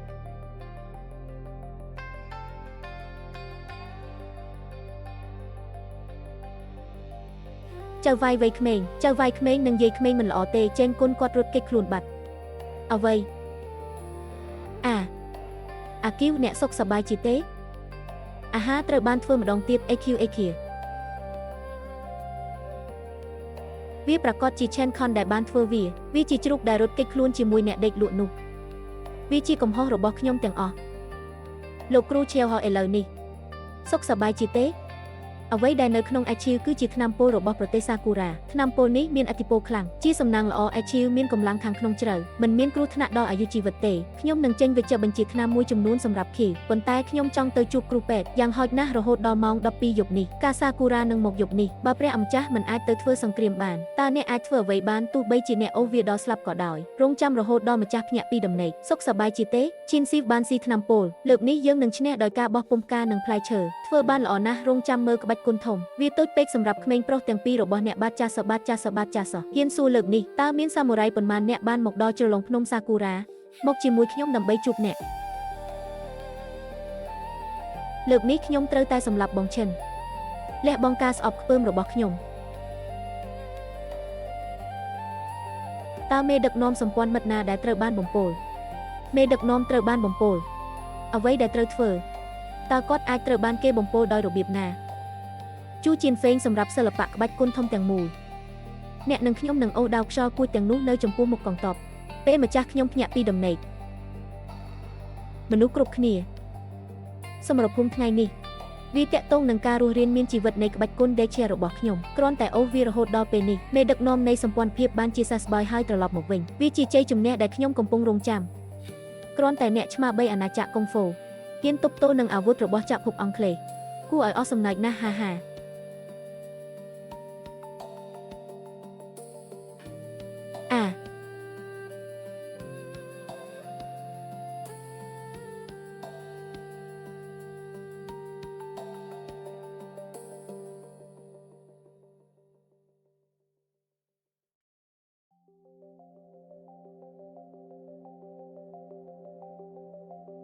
ខ្ញុំមិនដឹងថាអ្នកកំពុងធ្វើអ្វីនៅក្នុងអគាររបស់ខ្ញុំទេអ្នកទាំងអស់គ្នា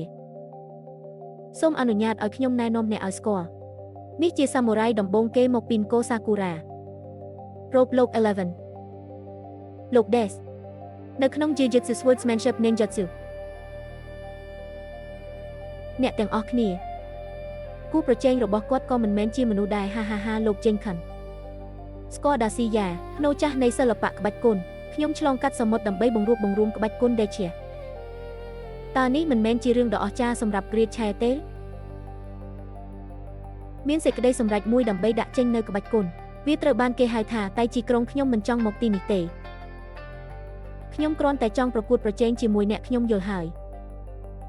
វាជាតៃជីនៅក្នុងទីក្រុងរបស់អ្នកឬក៏កាំបិតដែលខ្ញុំបានកាប់មុតជាង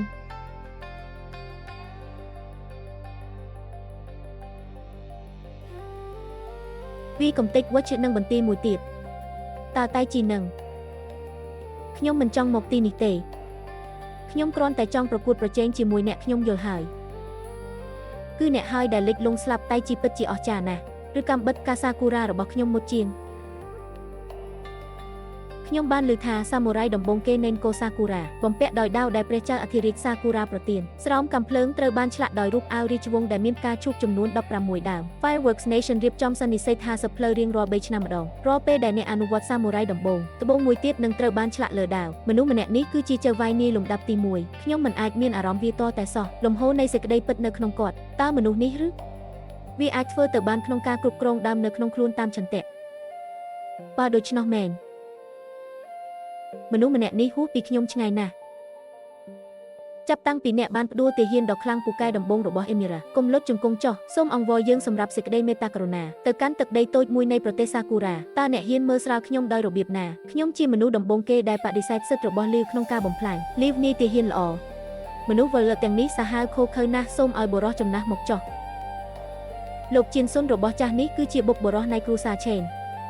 គាត់នឹងបរិសនោះល្អជាងចូលយើងកាន់ទុកជាមួយគ្នាក្មេងកំណាច់ឲ្យចូលហ៊ានមើលស្រាបរិសចំណាស់ប៉ាមកឈឺជីអានវិញ ខ្ញុំមិននឹកស្មានថាយើងទាំងពីរនាក់នឹងឆ្លោះគ្នាពេញមួយជីវិតរបស់យើងទេយប់នេះយើងនឹងចូលរួមកម្លាំងគ្នា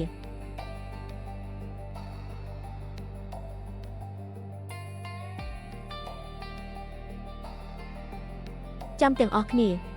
ខ្ញុំនឹងជាសះស្បើយក្នុងពេលឆាប់នេះខ្ញុំនឹងជាសះស្បើយក្នុងពេលឆាប់នេះ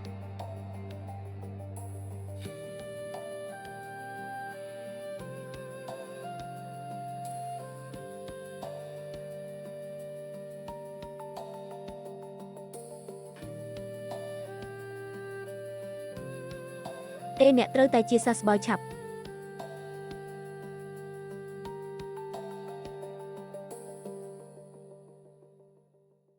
លោក Xi Jianfeng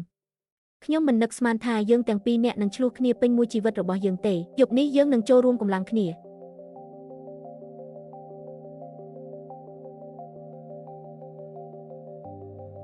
បងប្រុសឲ្យមក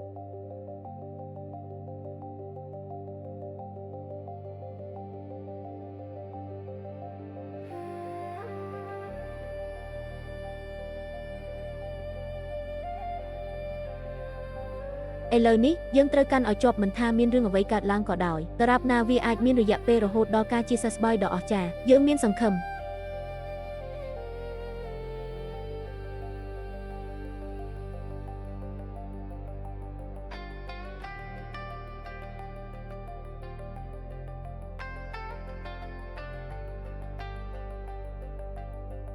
អស្ចារ្យណាស់វាដំណើរការស៊ីវអ្នកត្រូវតែភ្ញាក់ឡើងឆាប់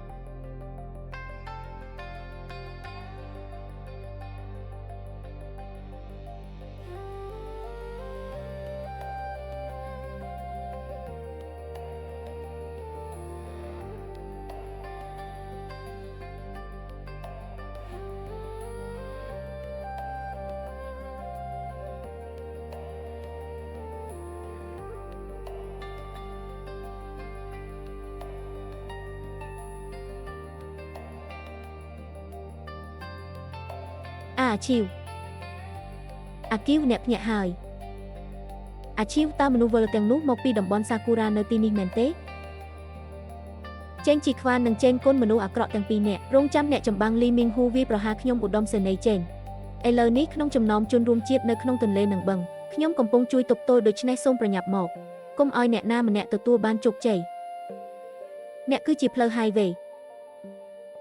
ខ្ញុំនឹងមិននិយាយជាមួយខ្លួនឯងទេរហូតដល់ខ្ញុំសន្យាថានឹងដោះស្រាយអាថ៌កំបាំងទាំង5ក្បាច់គុណវីរបុរសរបស់ខ្ញុំមិនមែនជាប្រភេទបដព្រៃផ្សាយសម្រាប់អ្នកទេអាចវិនិច្ឆ័យបានប៉ុន្តែសាមូរ៉ៃខ្ញុំនឹងប្រយុទ្ធជាមួយអ្នកកុំខ្ជះខ្ជាយពេលវេលារបស់អ្នកអា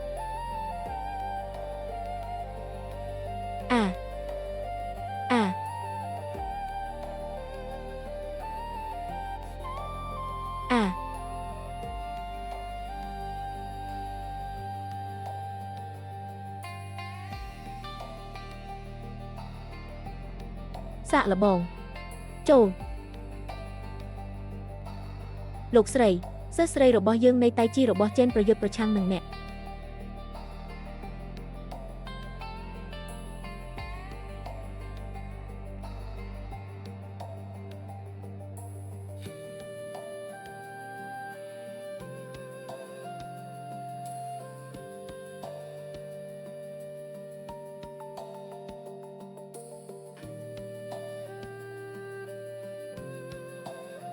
សិស្សស្រីទាំងនេះ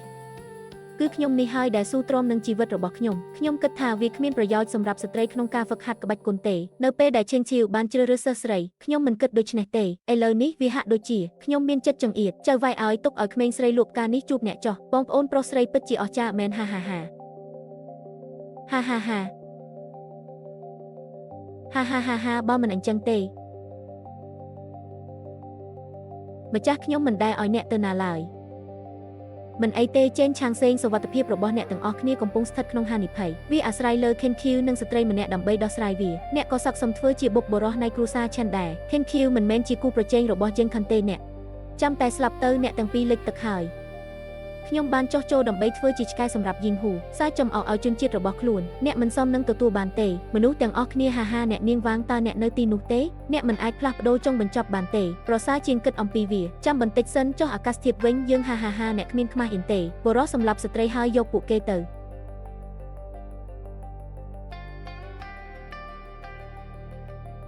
ខ្ញុំឃើញហើយថាអ្នកណាហ៊ាន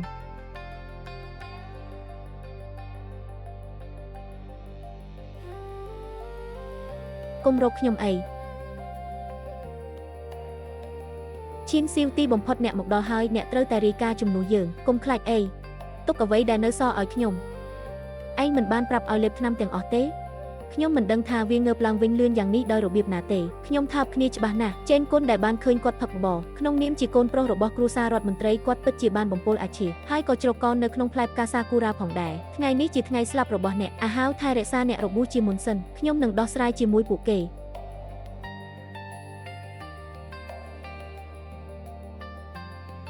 យ៉ាវ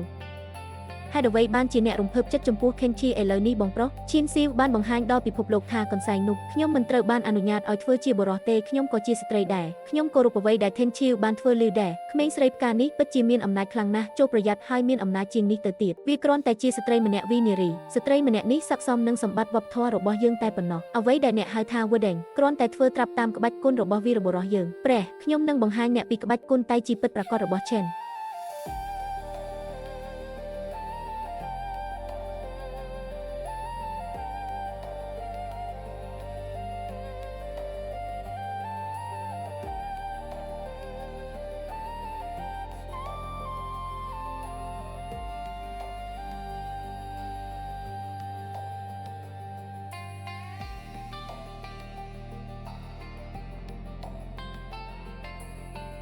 ជំនាញបន្តិចបន្តួចអ្នកត្រូវតែធ្វើឲ្យខ្ញុំកាន់តែរៀបទៀប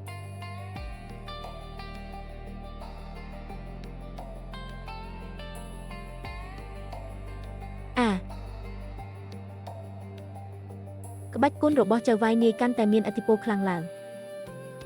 ផ្ញើជូនជនជាតិជប៉ុនទាំងនេះឲ្យខ្លាំងឲ្យពួកគេដឹងថាអ្នកពូកែប៉ុណ្ណា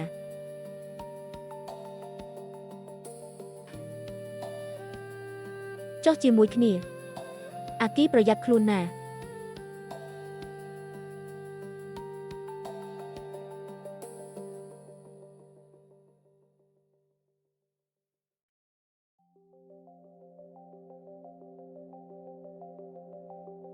មីង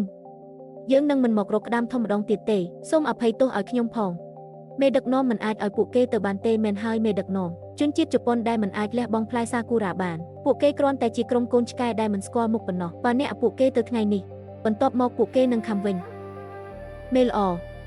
មិនអាចទុកឲ្យជនជាតិជប៉ុនទាំងនេះទៅបានទេជនជាតិជប៉ុនទាំងនេះមកពីប្រទេសសាគូរ៉ារបស់អ្នកការធ្វើអំពើអាក្រក់គឺមិនអាចទ្រាំទ្របានការមិនសម្លាប់មនុស្សមិនគ្រប់គ្រាន់សម្រាប់ជនស៊ីវិលឲ្យខឹងនោះទេមែនហើយលោកម្ចាស់មិនអាចលះបង់មនុស្សសម្បុកទាំងនេះនៃផ្លែសាគូរ៉ាបានទេពួកគេគ្រាន់តែជាក្រុមកូនឆ្កែដែលមិនស្គាល់មុខប៉ុណ្ណោះបើអ្នកពួកគេទៅថ្ងៃនេះបន្ទាប់មកពួកគេនឹងខំវិញមេល្អមិនអាចទុកឲ្យជនជាតិជប៉ុនទាំងនេះទៅបានទេជនជាតិជប៉ុនទាំងនេះមកពីប្រទេសសាគូរ៉ារបស់អ្នកការធ្វើអំពើអាក្រក់គឺមិនអាចទ្រាំទ្របានការមិនសម្លាប់មនុស្សមិនគ្រប់គ្រាន់សម្រាប់ជនស៊ីវិលឲ្យខឹងនោះទេ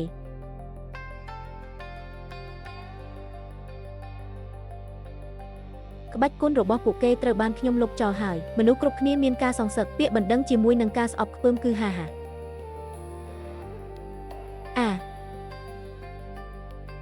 វាយឲ្យស្លាប់ចៅហ្វាយតើអ្នកនឹងធ្វើអ្វីជាមួយមនុស្សអាក្រក់ទាំងពីរនាក់នេះចៅហ្វាយដើម្បីគ្រួសារនិងកូនចៅយើងផ្ដល់ឲ្យយើងនៅការសម្រាកមួយថៅកែនឹងមិនហ៊ានម្ដងទៀតទេមិនដែលម្ដងទៀតទេអ្នកទាំងពីរមិនពូកែដូចជ្រូកនិងឆ្កែទេមុខមាត់គ្រួសារឆេនរបស់យើងត្រូវបានអ្នកបាត់បង់ហើយបងប្រុសធំបងប្រុសធំ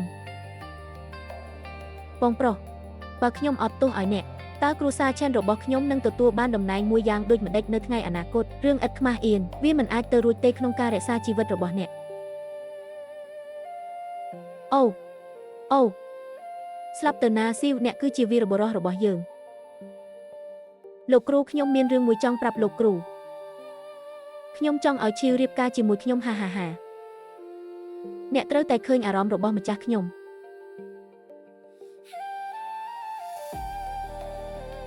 ស៊ីវអូនរៀបការជាមួយបងបានទេមិនអីទេហាហាហាមិនអីទេហាហាហាយកព្រមហាហាហា